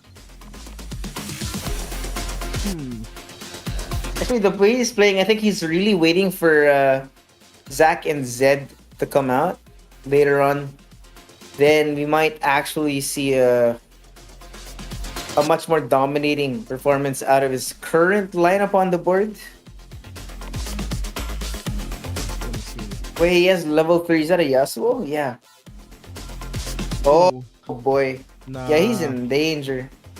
Yasuo, what I hate about Yasuo is just it's just gonna go and But he F ignores your the front line. backline. That's it. He goes straight, passes by you like he doesn't care. Unless Gragas can clutch it out, but it's not gonna happen. Not enough damage on that Gragas. Whenever you get a level 3 Yasuo, your chance of winning actually goes tremendously up. Because Yasuo goes on the back line, which is really, really underrated, if I must say right now. But you do have to actually equip him with the items. Just like Titan's Resolve would be good. Armor items would be good. Another item would be, what do you call that? The armor item when you combine the BF sword with the armor. But I'm gonna go back to my point, which is Yasuo is really good, especially with level 3. The only problem is that you cannot actually be stuck with him level 2 because the damage is not that much for him. Furthermore, the tankiness is not that good. Even if you put Titan's Resolve early onto that one, it's not enough. Oh. Yeah, but yeah, he can put his blue buff on Lux. That should give them enough damage coming in from the Lux on the back line. But again, his problem here is well, if his opponent has access to the backline easily, like with the Yasuo you saw earlier, there's not really gonna be much of a fight unless this Lux has a little bit more survivability towards the end of the round.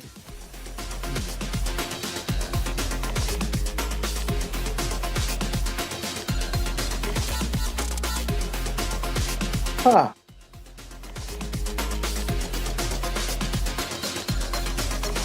Let's see.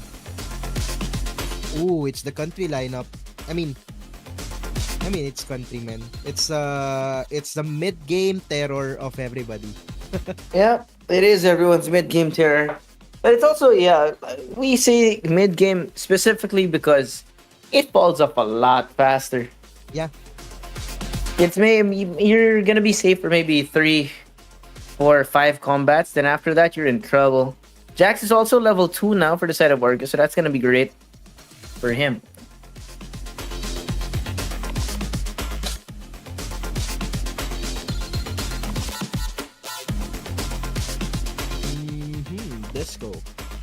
Dazzler, Disco, I'm and still not sure if EDM. he's gonna stick with this one.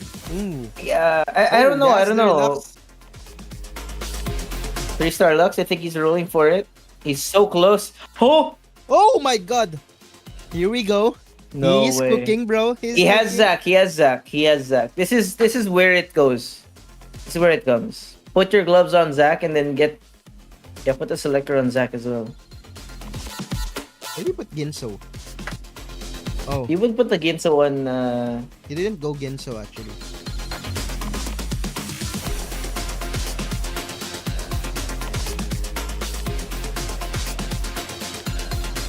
Oh no.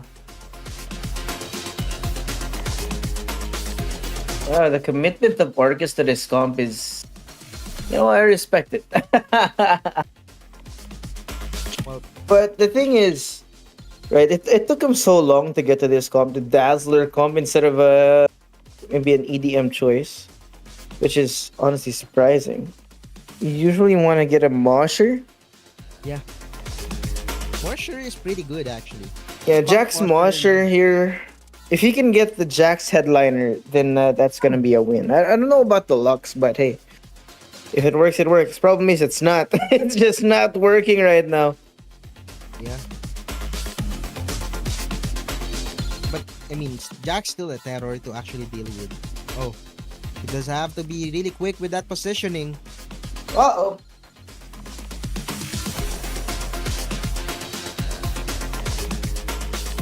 I think the key here for Orcus for this game is he needs that Twisted Fate to actually scale up a lot quicker Ooh. than he should. Look at Twisted Fate. Oh, he didn't get that damage done.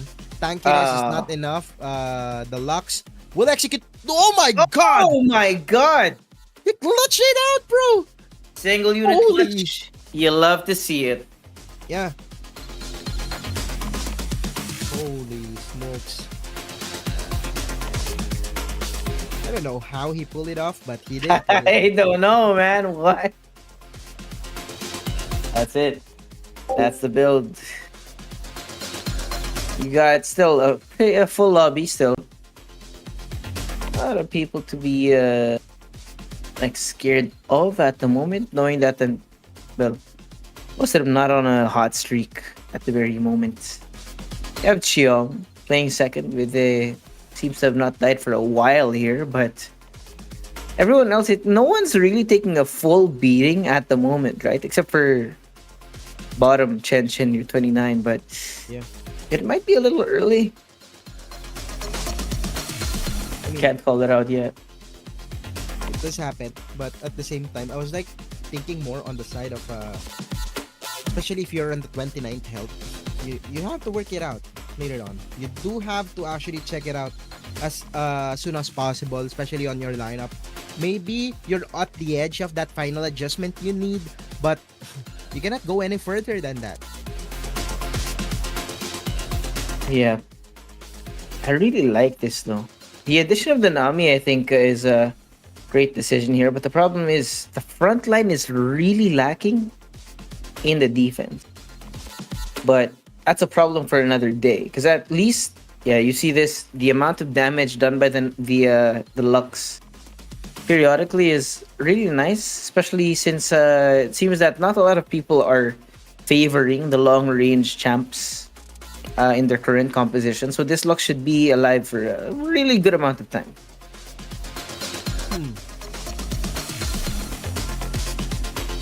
A Lulu would be good. The Hyper Pop, yeah, that's the thing I've been waiting for. Hyper Pop would be good for him, but level 7 have to be worked on anytime soon. If I were him, he should actually buy it right now, though. The XP. It's really important to have that extra tankiness on your map, especially your backline is really squishy. You have the TF, you have this Lux that needs time to be bought, especially this Archangel type of item will give you extra damage or extra mana regeneration when you used an ability. And right now, look at Lux cooking. Again, it's so good. But the problem is that backline. Oh, The backline. oh, Zach? Jax. Zach. Zach. Oh! Oh. Wait. Oh. Down to the 1v1? Oh. Oh no! Chen, instead of falling here, stays alive. But yeah, I think the idea for Orcus here was actually wait for the bonus round, right? Get the loot up before you roll. Because, well, you can get that interest in the bank, right? 51 gold it is, so he's gonna have 5 extra. At least 2 rolls. That will be a lot of value as you try to force out. I mean, especially right now, Zach, his front line and set actually are only level 1. The Tarek too. So yes, you might have a full build on the back, but the front line right now is super weak for Orcus here.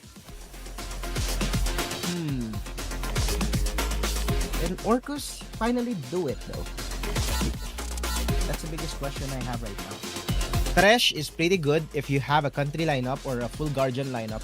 Though one time when I got the Regent item onto Thresh, I used to put him onto that item called Mirror, wherein you're gonna have another Thresh with almost the same health. I mean, let's say 70% of health, but what I see on Thresh is that the hook that he have actually buys you a lot of time though. 3 people would be stunned for like what?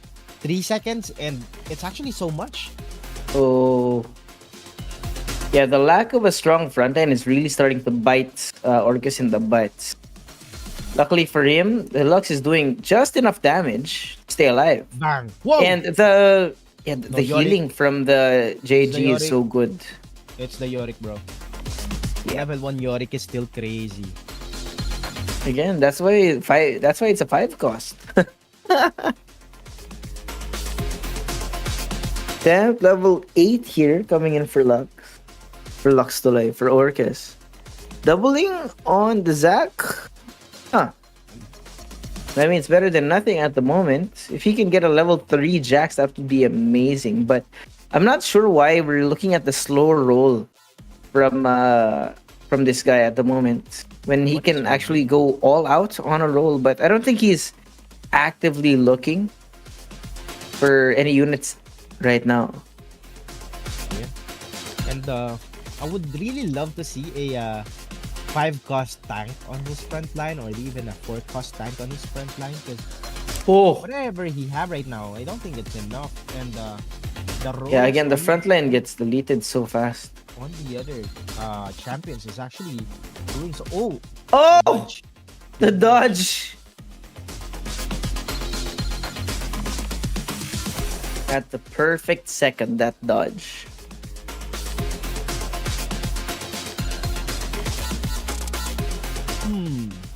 Yasuo.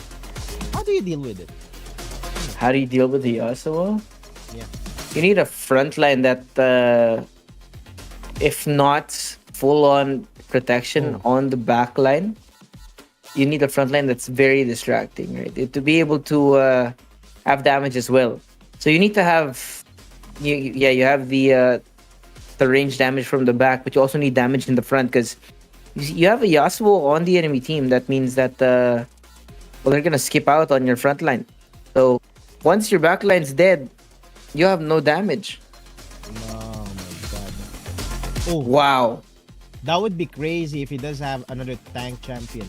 The only problem is that he actually switched out the Taric onto the Ziggs, but I don't blame him. The Taric is level 1, and the 2-cost champion on this type of environment right now, on this later stage of the game, won't actually do much. What he needs is probably if he can level 2 this Zac, it would mean to him a great help. And if I were him, I would grab that Bramble Vest. Yeah, again, I'm really surprised Go, that go. Orcus He did isn't it. high rolling or hyper rolling at the moment, knowing that he is starting to fall behind his peers in the lobby, going in from 3rd place now at 5th. So, for me, at that point, you actually need to start rolling to try and get the unit you want. What is that? Zed. You switch out? That's a Zed. Why Yeah, does you he got 4 still have EDM. level 1 set?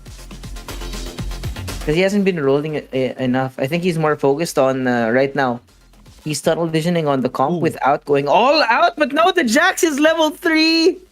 Oh, that's so much value actually.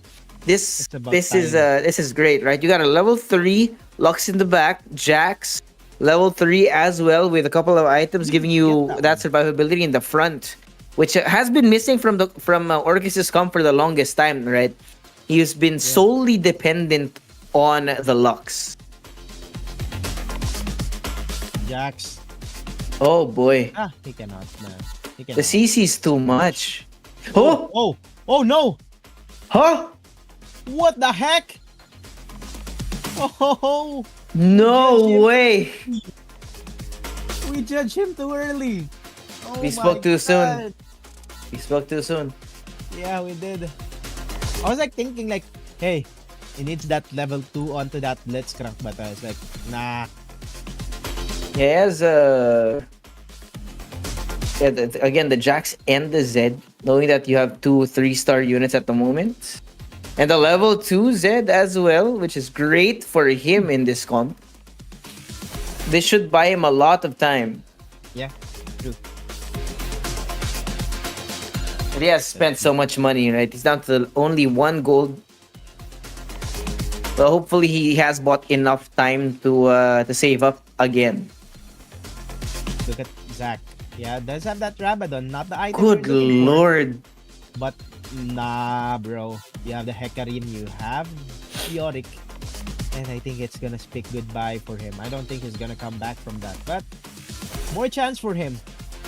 I think it's gonna take for like 2 more losses before Orcus says goodbye. But he's still holding on that tightrope. 4 on that Dazzler. Gives so much damage on your backline. The only problem is that no more stats on your front line. Only 2 levels on that Bruiser. You actually need more. So much more. Yeah. Again, there's a lack of survivability on the front line here for Orcus. So everyone else has been just shredding through that, if not completely skipping past it, right? Been seeing it a lot Look at last the few motion. rounds. Look at Poppy. Nah, Poppy in the front, maybe? that's really sad. He actually re-rolled after the 2 Poppy shows on the store, and then another Poppy comes out. What the heck? Wait, but Poppy's perfect for this situation, actually. It is. I mean, let's say that he doesn't have that extra stats on the class, but level 2 Poppy is still level 2 Poppy. He does still have that extra tankiness item compared to the other champions on the board. Jax is just taking so much Oh. damage though. Everything's too fast for One more this hit. comp. One Oh, more hit. wait, let him cook. One more hit. Oh no. Oh no. He does Damn. get it. He did get it. How many tacticians does need to, or probably need here in order to go to the next round? Is it 2? I am unsure. That's all good, man. Oh, kita sa stream. Hi Orcus, we can see you. We can see you, bro. Yeah, Orcus is the only one who has access to. I think he's the only PC player in the lobby right now, which is why we've been seeing his POV for the longest time. But hey, I don't I blame him. respect it. I mean, if it wasn't for him, we wouldn't be able to see the group. So That's true. thanks. It's But he really actually bad switched for it him up. right now. But looks on the left side this time. But the problem is he's been taking so much damage. And he's out. So now we're in the top 4 of the lobby. Top 3. Top 3 actually. And if Orcus was able to get at least one more of those chosen units that he needs, right? Maybe the Poppy, I think would have made a great difference in those last 2 rounds. Yeah. I think what cost him that game is the tunnel visions on like, okay, I'm gonna stick here. A bruiser onto a Ilawi would actually help him late game. And so far,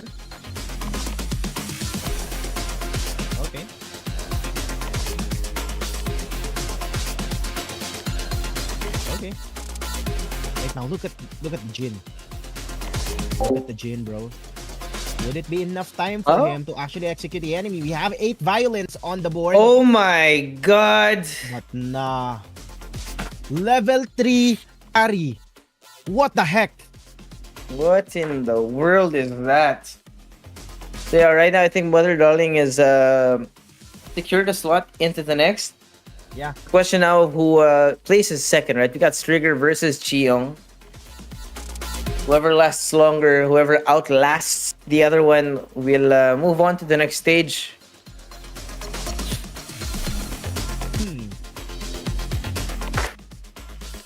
Chiyong and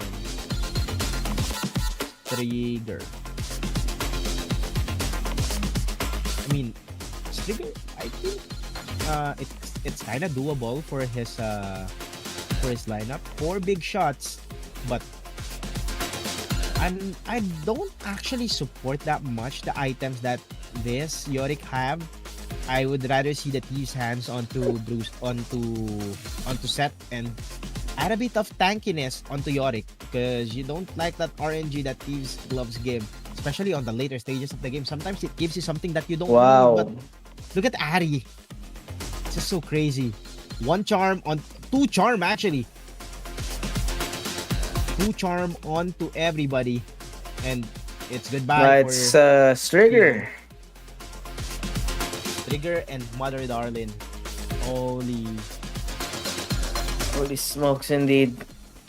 So, yeah, I think right now it's just the setup for Mother Darling is amazing, right? You can't really get through it, and there's an impossible amount of damage coming in from the back line as well.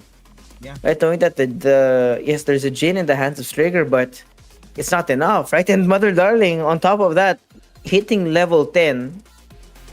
So what do you do at this point? Nothing much, right? Maybe you have 2 rounds to maybe make a difference, but it might be too little. Why did he First let trigger. go of 2 Kane though? He couldn't let go of the Ezreal, but I don't think it matters much because it's gonna be saying goodbye. But still, 1 more lose for Strigger and would be going home to our 3rd game. But still, I think it would be a bit of a delay, especially we have the Elder on the board. Would it be the perfect time for Strigger to pull the trigger onto our game and turn this around for his one? Especially look at the stats that he have. There's a lot of traits on board, but not a focus onto a single one of them. Maybe we just have that big shots, but sticking onto big shot would be perfect if you have a very tanky front line, but a Yorick and an Ilawi would not be enough for this. Oh. Look. I'm not sure how you come back from this, right? The setup from Mother Darling is way too good. It might be a little bit too late as well, unless you can fast roll into the next level. Hopefully, with the extra champ slot, right, you might be able to do enough damage, or actually just destroying it, right? Because I think the Jin is being a little bit lacking in what he was hoping for. Right, so if you can get 1 more, then I think that's gonna be the win. But it might be too late. This is the last chance. If I'm not mistaken, Mother Darling, if he takes down Strigger, then this game's over. It's just yoga for me, bro. Look at Ari. Just focus on him. Oh wait, 2 charm after 2 charm after 2 charm. yeah. After 4 charms, it's over. Mother Darling going into the next round together with Strigger. And that's the final game for you here onto our 2nd round. Oh my god. Yeah, Ari. that Ari is so one broken. it took a while, right? Again, I think the fast 9 into level 10 choice by Mother Darling was one of the bigger factors in that victory, because they got to that level a lot earlier than everyone else, right? Fast 9 and building around the Ari as well, giving the backline so much damage. At the same time, there's so much survivability in the front. Like, even if you had the Lux who essentially pierces through the entire lineup of the enemy team, it's just too much. It's too much. And right now, we'll be pausing for a bit of a break right here. To actually deliver you more action onto our final round later on. This is your host and your caster Chaos Black. Together with me is Joshua Be. Babalik kami.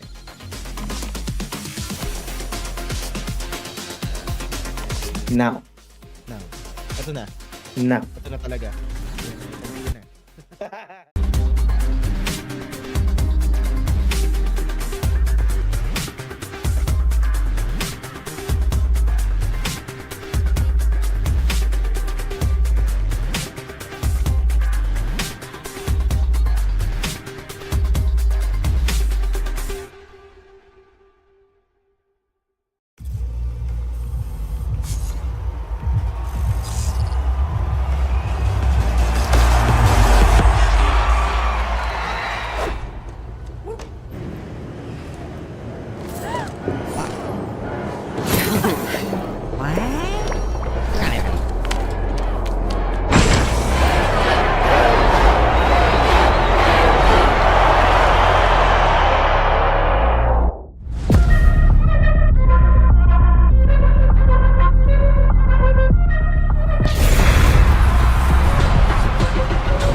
Each day is a new day. A new day to make memories that will make you smile. A new day to enjoy experiences that will make you laugh. A new day to define duties that will make you better. A new day to create moments that will make you happy. A new day to live life, to inspire others. After today, when you look back, you would have lived a year filled with happy moments. Hashtag 365 days of happiness.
Hotel 101 Manila, located in the Bay Area, is an ideal hotel for groups. The hotel has 518 happy rooms. Each room has a queen-size bed and single bed setup, and conveniences such as complimentary breakfast, Wi-Fi, and parking.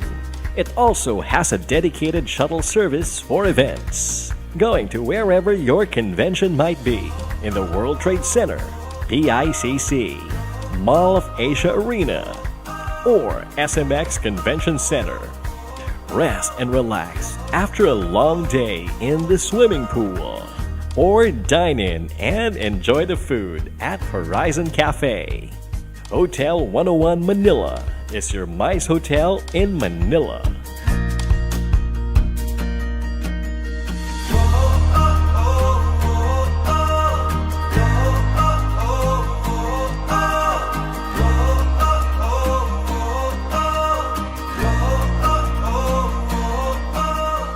Happy to meet you in Iloilo, especially at Injap Tower Hotel, your gateway to Iloilo history and culture, and Western Visayas' many adventures. The hotel has 194 happy rooms, a swimming pool, gym, and a spa, and meeting rooms at Horizon Cafe on the 21st floor with unparalleled city views. Injap Tower Hotel is your choice whenever you have meetings, conventions, and events in Iloilo. Its central location just across SM City, Iloilo, and nearby the Iloilo Convention Center and the Iloilo Business Park makes it more convenient for guests to go around and make the most out of their every stay. Happy meeting you at Hotel 101 Group.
dapat walang pagkain. Kami bahala dyan. Sa Merrimart Wholesale, pwede i-stock ang buong pantry. Ganto lang yan. Just pick all the food products you want. You can order your favorites in bulk for the whole team to share. Add them all to cart, check out, and then pick your chosen payment option. It'll arrive the very next day. Wow! Ang galing! Kompleto na, barato pa. Download the Merrimart Wholesale app today.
Welcome back. It's a cozy night. We're a little bit late because we had to wait for the other groups to finish off. We were seeing some intense last top 3 fights going on in the other lobbies. So medyo napatagal, but we're back. It's me, just Suave, here with Chaos Black, and we're gonna be going on to the finals of tonight's TFT mini tournaments. Interestingly enough, we have yet to see any repeated comp so far. It does happen sometimes na, you actually pivot your way onto the later stages of the game. Kasi ang daming gumawa nun like, on the early stages, napansin mo na he is actually going in for a counter on your composition. And sometimes, you do have to look at their composition and go for the adjustment, or else you're gonna be on the late game misery, as we are going in the final game of the very evening. Uy, it's perfect. Multi-talented. Why don't they want multi-talented? Multi-talented, bro. Get it. Well, we're gonna see. I think this is the most interesting, right? When we get to the portals Comment. part, most people love going to multi-talented, which is, surprises me when people don't. Yeah. Look at what Playboy Cariton says. Bigay nyo na sa akin, pang-tuition lang sa second sem. Pang-tuition lang daw niya sa second sem. 750 pang-tuition sa second sem. Sana pwedeng ganun, no? Sana all. Saan ka nag-aaral? Sa PNU yata yung ganyan eh. Oo. Yung ex ko taga PNU, yung tuition niya mas mahal pa sa sa laman ng GCash ko. Mas mura pala, baliw. Mas mura pa.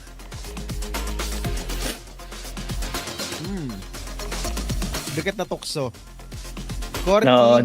You can see the Corky. He has a couple of 8-bits already on the field. It's like, do I take this? Do I commit? Wait. An Annie headliner as early as now is actually nuts. It is. Let's see.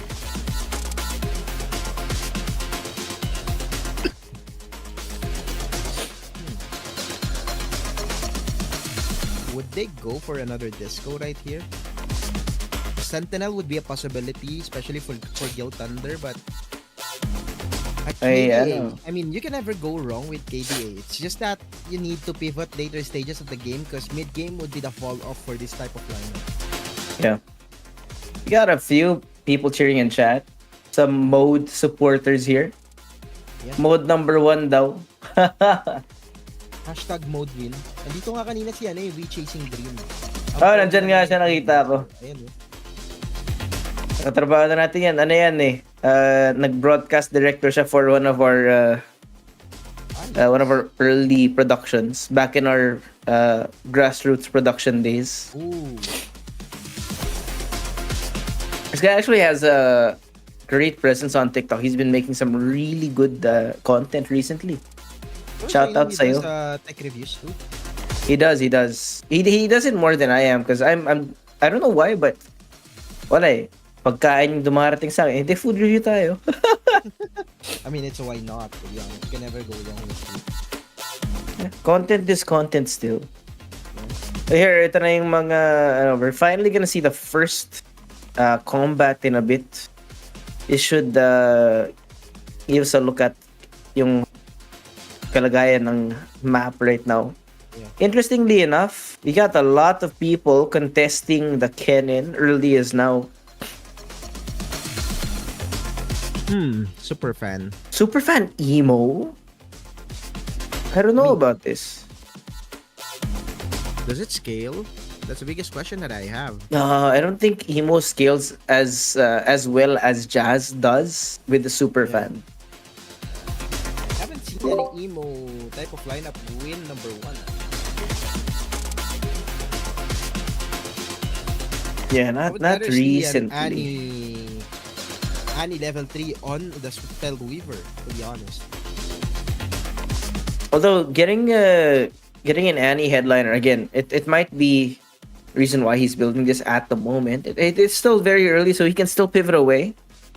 But pivoting too early as well will just bite you in the butt. So sometimes you gotta commit, just at least for a few a few months. Wait. This isn't relationship advice. Oh yeah. Wait. Wait. And it's funny because it's coming from us, the two guys the two casters who have been taken for the longest time. Yeah, true. I think we have a 1 year gap though. Like 5 years on your end, and I have 4 years on my end. Yeah, we're going on 5 in April. And then we gave the stupidest advice for everybody. Shout out to you, Choco. Shout out kay Choco. Single, by the way. Available. Taga Cavite. 80 vac. Doesn't matter if you're from Batangas, he can pick you up. Tama. He has a really good bike. Dude, can I just tell you, Choco's motorcycle looks really good. Yeah. Just have to be careful though, if you know. No, not like this. We're being Every bullies, time bro. there's an event, time there's an event, without fail, Choco somehow gets injured, right? Conquest 2022, he got injured. ESGS, he got injured. Conquest 2023, he still got injured. I don't know what it is with Choco and gaming events, but when there's a gaming event, just don't ride with Choco, guys. Yeah, true. Better to go on traffic, to be honest. There's like a curse when Choco is involved in an event. It's I don't know why. It's really fun to talk about him right now, especially he cannot reply. Yeah, no, he can't answer back. That's the best part.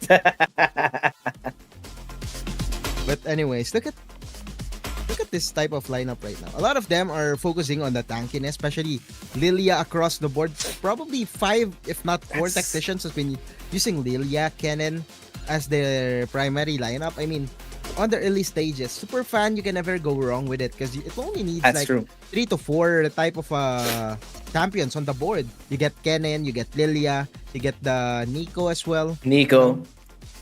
And the best part of having having super fan as an active trait, right? Your headliner gets an item. That's a free item, no problem at all. Like, don't have to worry about the carousel or anything. You will have an item that is always good for that champion. So super fan, it has a lot of value in the early game.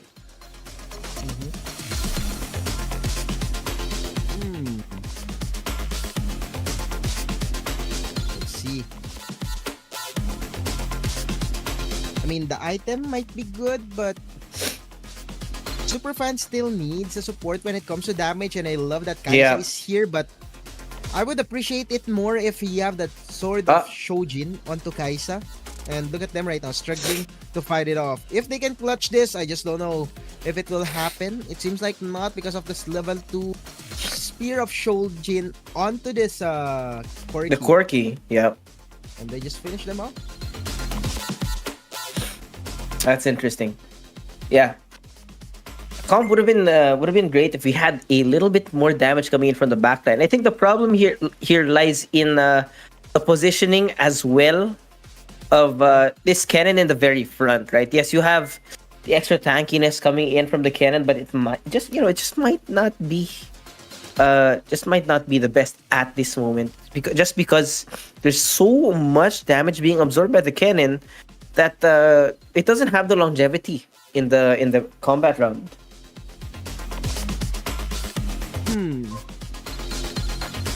You know what? Sentinel onto... What do you call this guy? The yellow guy? Yellow. This Casante? yellow guy. Yeah, Keisante. Keisante is really tanky. Though, I kind of feel bummed out a bit when it comes to his skill. Like, look at him. He doesn't hit whenever he skills. He just tanks the damage, so... Yeah. He doesn't hit back, he just sits there. This is the bro. Like the Giga Chad for everything, but, you know... What do? You just sit and tank it out.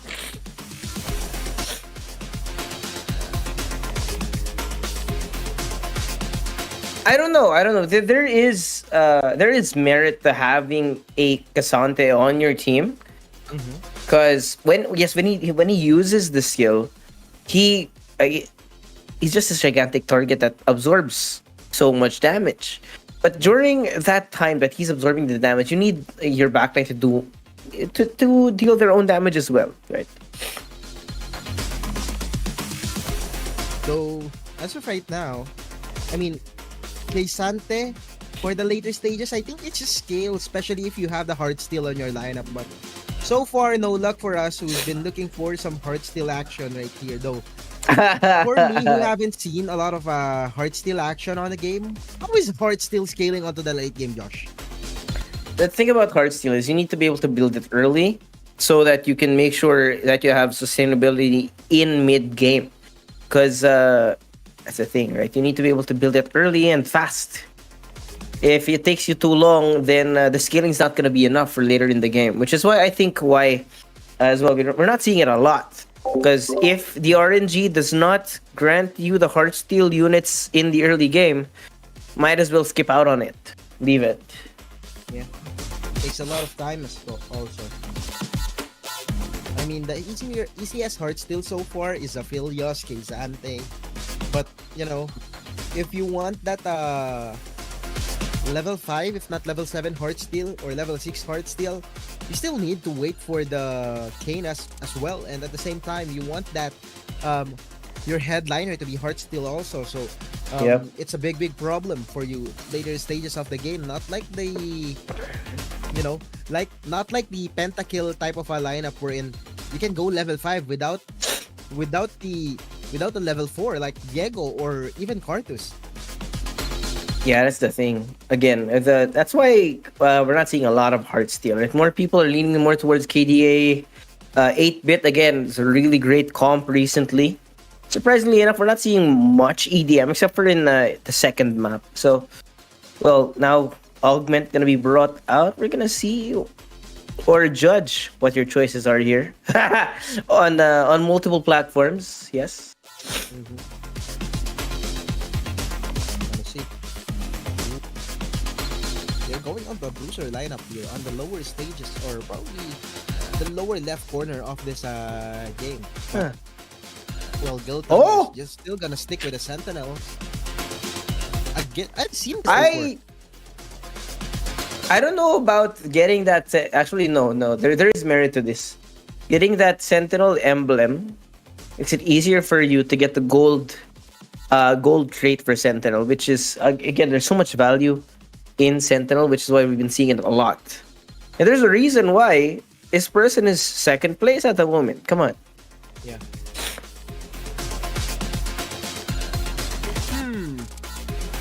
Big shot onto the later stages. I'm Big not shot. sure about that, but I think he's gonna get beat out by the Sentinel with double. Oh, shot yeah. Damage. Would you look at that? Oh That's no. why I prefer Kaisa more than Misfortune, just because of the Void Seeker. Does so much damage, does dodge an extra hit when it comes to the enemy. So What is this Senna? Is that a Senna? What am I looking at? what the heck? Almost He had 70 stacks on the Ginso's Rage Blade. It looked so funny. imagine double Genso on the Senna. Oh, sounds disgusting. Oh, we got a Heartsteel builder. Hello there. Gil Thunder. Gil Thunder. Is that's an Aphelios headliner here? I mean, you can never go wrong with Aphelios. That's true. Especially Aphelios could actually be your primary carry too. It's just that you need the supporting carry with him because the skills that he have, even with Ginso on his hand, won't be enough damage. You want that Giant Slayer on his hand too, because it's really important to have that armor penetrating type of damage for Aphelios, because more bullet doesn't matter if it doesn't penetrate the enemy. Yeah, it's not gonna be enough.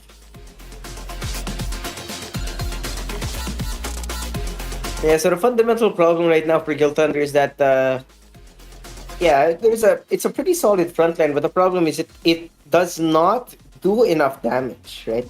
Because you do have your carry in the back, but you need to be able to supplement that with damage in the front.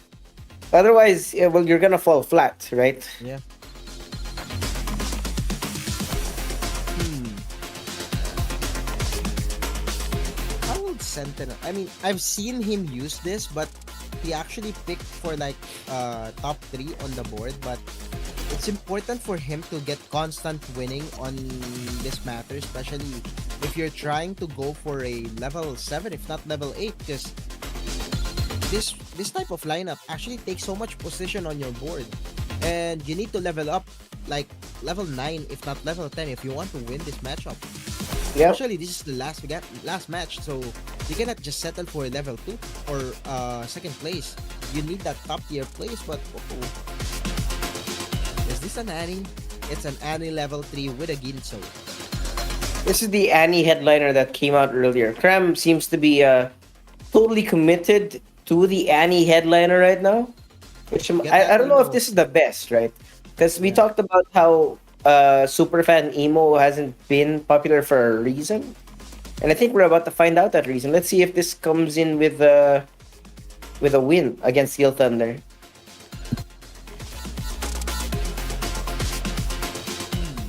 Oh. I mean, look at that Lulu though. Providing the damage, providing the extra healing as well, and at the same time, not to mention, he does have that hex onto that skill, so he can disable a lot of enemies. It would be a nightmare for people to actually face a Ginso onto this Lulu. I do that a lot.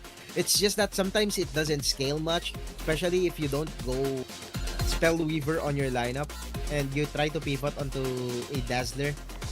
Lulu actually relies a lot when it comes to stats. Yeah. It just takes arguably a little too much time for a Lulu to scale up there, right? So the question now is, how do you give Lulu that time? How do you buy time for that Lulu to scale up for the later part of the combat to still stay alive?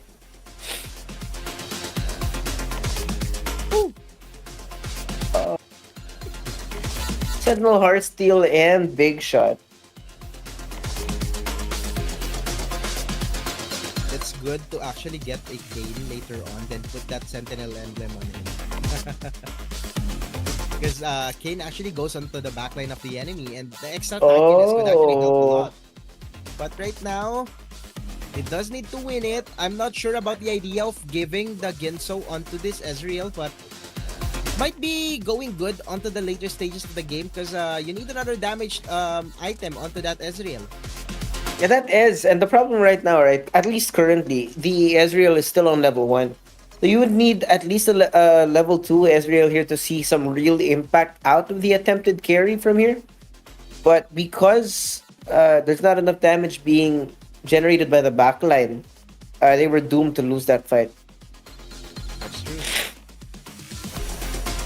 Okay, free low for everybody. One of the wolves here. I don't One know of the about. nightmares I have actually is sometimes I stayed a lot waiting for the game going in, then I lose to the Krugs, to the wolves and everything. I'm not gonna win this game. I missed a lot of opportunity to gain some items, to gain some anvils, and you know, there's a lot of disadvantage just by being AFK onto this game. Yeah, you gotta pay attention. We're looking at right now. We are approaching a. It's gonna be the first stage of level 4. I don't know. Most of the lobby here, right? It's taken a fair amount of damage, which means yes. The good thing is nobody's really dominating, but at the same time, that means that there's no real target, right? You need to make sure you win against everyone. Yeah, true. No, wait.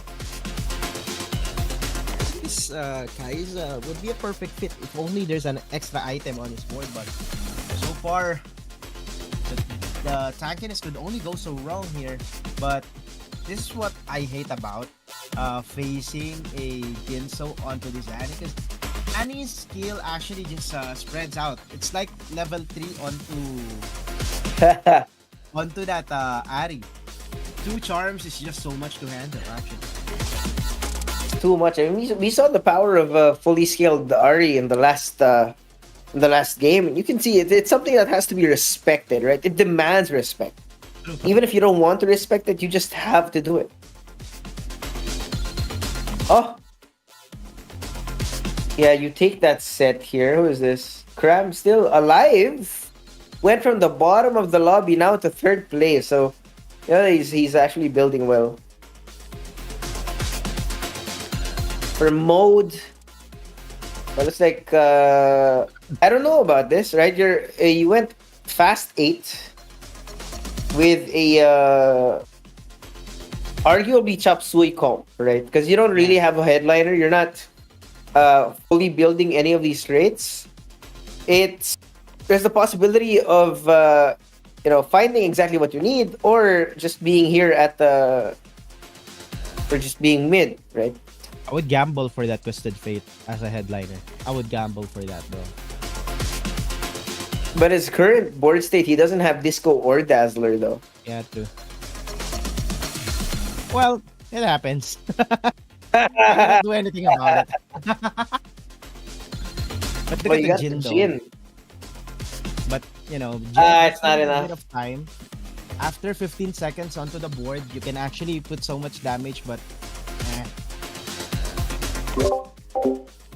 Yeah, the Annie seems to continue with really great performance. Right? Again, Kram bottom, now to third. So it looks like he has been able to use that bleeding comp, right? When we talked about the Annie, you do need to bleed a little bit to make sure that you get that streak leader on.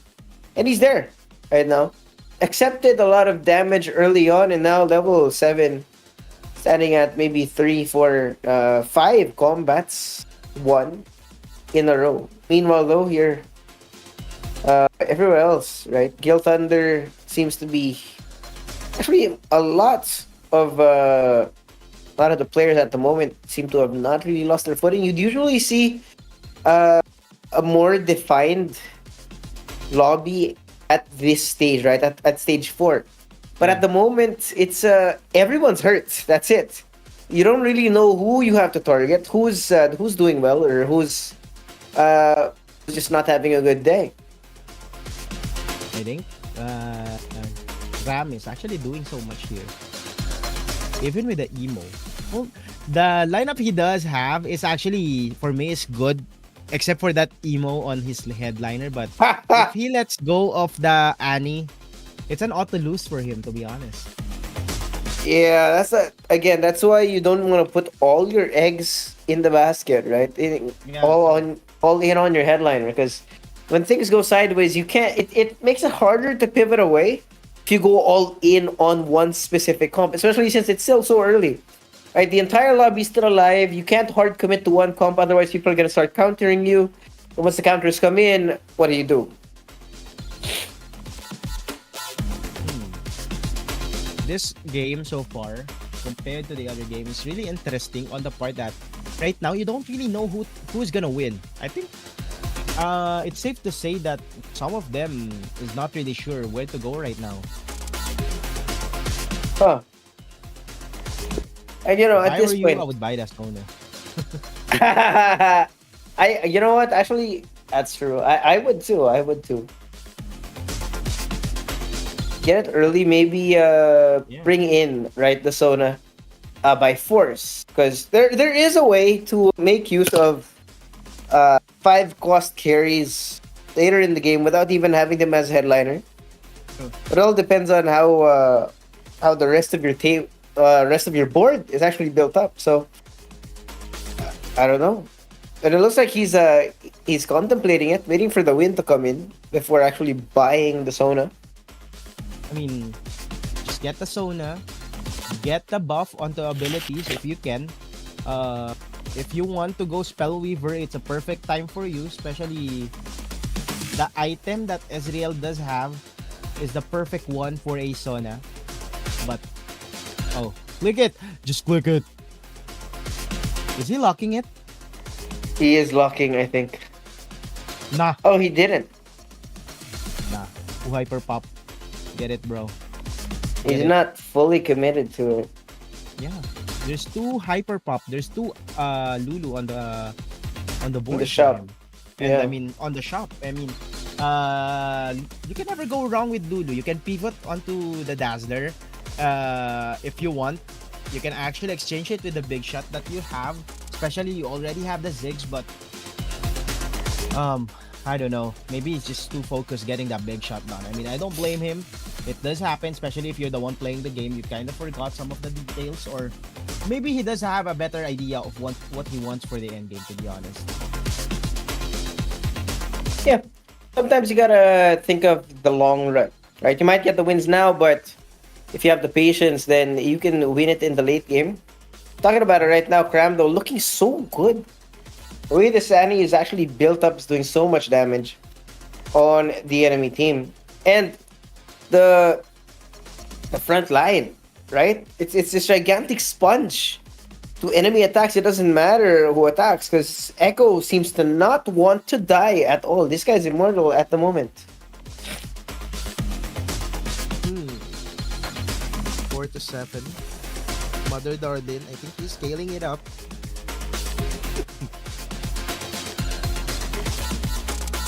Just kind of worried. I mean, you can get more emos on the later stages of the game. Is Poppy an emo? I think he is. Yeah, Poppy is emo.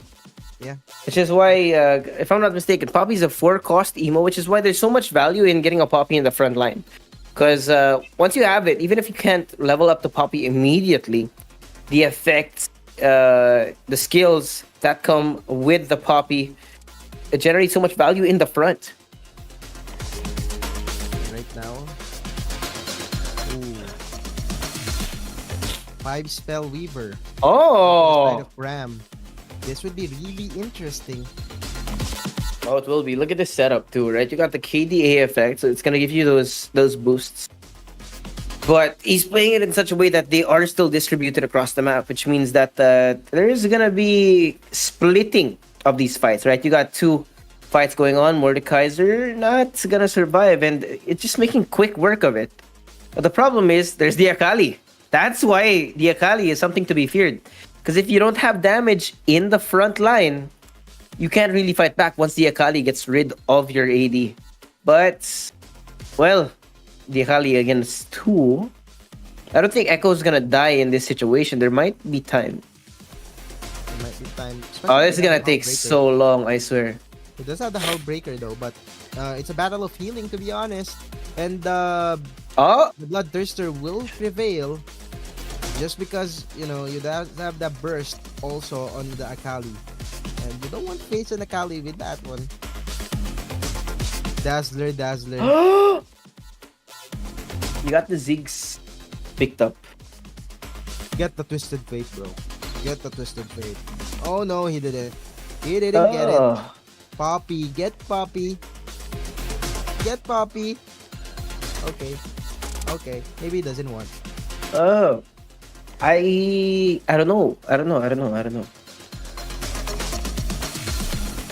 know why you would not pick up Poppy at this point, but hey, there's not much that makes you want to really pivot in that direction, at least. But again, late game supremacy. Mother Darlin, not as flawless as earlier, starting to actually get some losses. I just saw Mother Darlin seeming to have lost that win streak here, and again, this lobby pretty well distributed, no real domination, and there's a lot of contention in terms of units here.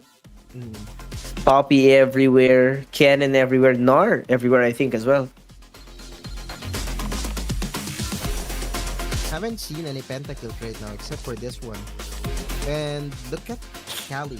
They have that pentakill emblem though. And so far for this for the record, I've been playing this game, especially Dispatch, for almost every day now, and not for once I've seen someone held a 10-member pentakill. I mean, how crazy would have that been? Oh, that'd be insane. Can you imagine the kind of CC, right? With the pentacle effects, the CC is so good. Which is why the more pentakill you have on your board, the better it is for you. It's just that you need to be able to build that consistently, right? You need to keep rolling. You need to have great amount of gold. But it's hard to do that. To go full send.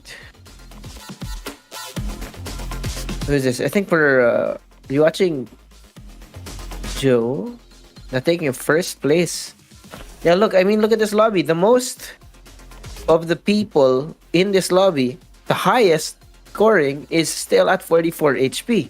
No real domination. Lots of people contesting 4 different champions, 4 different comps.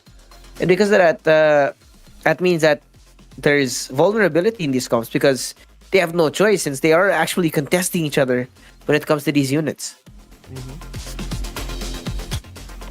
Pretty interesting.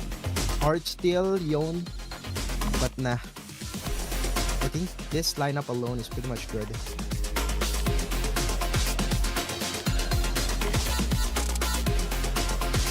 But let me see. Ooh, Oh? okay. I think it's a hyper roll going in right now. Okay. Give that guy Sentinel, give that guy Heartsteel. Wait, this is actually crazy. Gil Thunder. Right? You got the training dummy in the front. It's not enough damage, is it? I think there's enough. Oh, it damage. is. The only problem is that the tankiness on the front line needs to be enough. The only guy remaining is Ilawi. Ilawi is done, and so as the members of Guild Thunder. Yeah. Again, right? It's so important to have a front line that lasts long enough for your backline to actually scale up. Because right, this setup by Guild Thunder, your long range carries in the back, not exactly in the best of shape, right? Level 2, level 1, no 3-star units at the moment. The best you really have is this Ezreal, who does have a fair amount of items. The interest. Oh. Okay. Okay. I think additional carry for this game is the Yorick. He does not need, or probably he does need that item though. Because Yorick needs that extra tankiness onto the latter stages of the fight. Look at him right now. Oh! The Anakins. The Anakins of Yorick is doing it. Much. Look at the damage dealt though. Second is Yorick. You don't notice it sometimes, but he does have that damage, to be honest. I mean, everything's so flashy, right? You have the Jin doing all that damage. Don't really know where to look in this situation, but yeah, we've made it over to the Elder Dragon, which is surprisingly we do still have five players still alive. Usually we're here at like maybe 4 or 3, but again, since it's a balanced lobby, it's taking so much longer for people to actually die out here in this in the final round. True.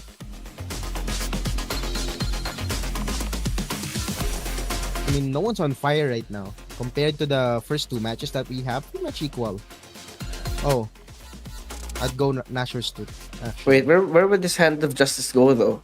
Oh! I mean, you can never go wrong with that. That's true. And rolling down the Akali, level 2 Akali here.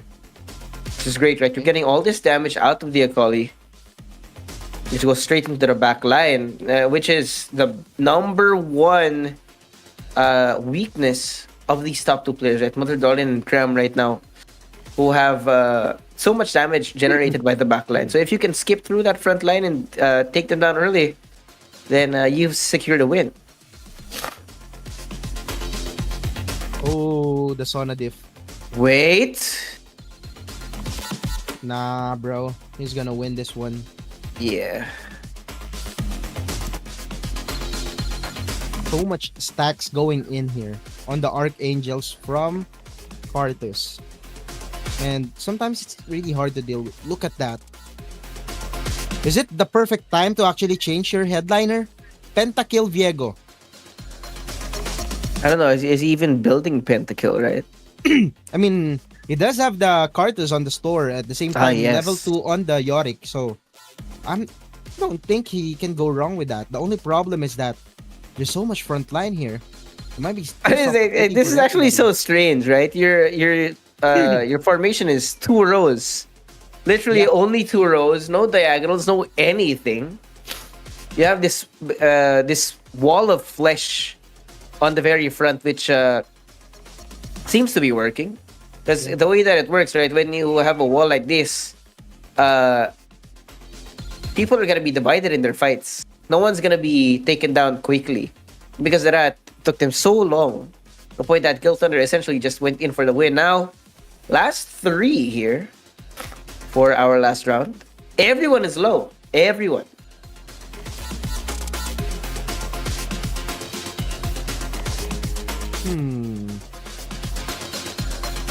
Look at that one. You can actually level 2 that Mordekaiser. The money's the problem.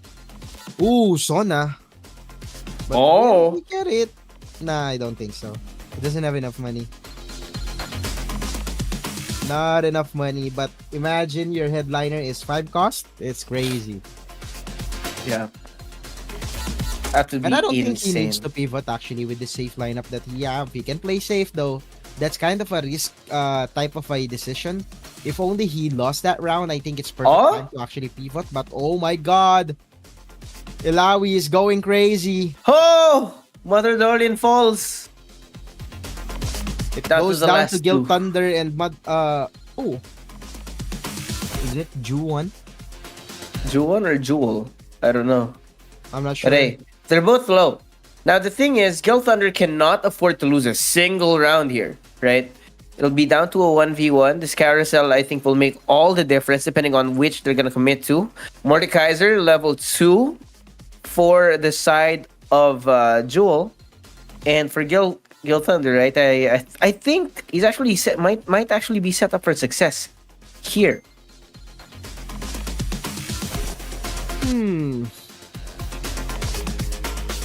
It goes down to this, bro. I think whoever wins the next round is gonna get it. Or maybe Jewel would actually survive more damage later on. But still, I'm not gonna risk it to be honest. And right now, nightmare for everybody. Level 2 Ilawi just tanking everything up. But behind the enemy lines, we have this Jin with his violence. But can this violin be enough though? No more Jin on the other hand. Akali just chunking it down on the back line. 2 members still remaining. But this could be a nightmare going into the side of Guild Thunder as he lost the final match here tonight at Naos Community Night. Oh my god. Jewel takes home the bacon, my guy. Yeah. A little bit of a late game skill for Jewel. It took him a while to actually get that perfect comp, but in the end, right, it doesn't matter how you get there as long as you do. I never thought he's gonna win it, but I mean, looking at his lineup, there's just so much 5 cost level 2 type of a champion, and sometimes your type of traits that you have doesn't matter as long as you have the right pieces on the board. You just won it. Yeah. Sometimes it's as simple as get the 5 cost and win, right? He went fast 9, if I'm not mistaken, or fast 8. True. And rolled for all these 5 costs, which got him that win. So he's gonna be walking away from his computer, not walking home, of course. That he has won the 750 peso grand prize of this week's TFT mini tourney. Is taking it home all by himself, and congratulations to all the players, especially to our winner. But if you didn't win this time, there's always next week for Naos Community Night, especially TFT. Very healthy community so far, Josh. Yeah, real healthy, real community as well. We've seen so many entries in. I think last week we got like almost 200 Yeah. In that region of numbers. But that's gonna be it, I think, for tonight's Naos Community Nights. Again, congratulations to our winner, Jewel here, and of course, this would not be possible without our sponsors. That's Hotel 101, great place to be dropping by if you are gonna be in Pasay City. If you want to be in that area, of course, would not be able to dominate in the competition here without MTech as Yeah. well. MTech perfect for your gaming peripherals and for your aesthetics as well, especially if you want that minimalist look on everything you have. MTech is a right fit for you and perfect for your Christmas celebration. Medimart, go to Medimart, MedimartWholesale.com for your shopping needs right now. You cannot go to the store. Just visit their website. They have the same day delivery. If you spend like as much as 12,000 pesos, the delivery is for free. So check them out right now. Yeah, that's I think it's gonna be it for us. This is gonna be the last TFT tournament for this year, if I'm not mistaken. But we do have one last community night happening tomorrow, Valorant 10-man. So don't forget to join the Discord if you want to join in on that one tomorrow. If I'm not mistaken, we do have coming back, right? One of our OG talents here at Naos, Ramon here with Redman, who are going to be casting that tomorrow. So it's going to be a treat. It'll be, of course, Christmas themed as well. Very Christmas theme. But every good thing have come to an end. Just like tonight, This has been me, your caster and your host, Chaos Black. Together with me is Joshua Abe and Hasbula and Tutsi right on your screen. And this is us saying good night and stay safe. Have a good vibes, everybody.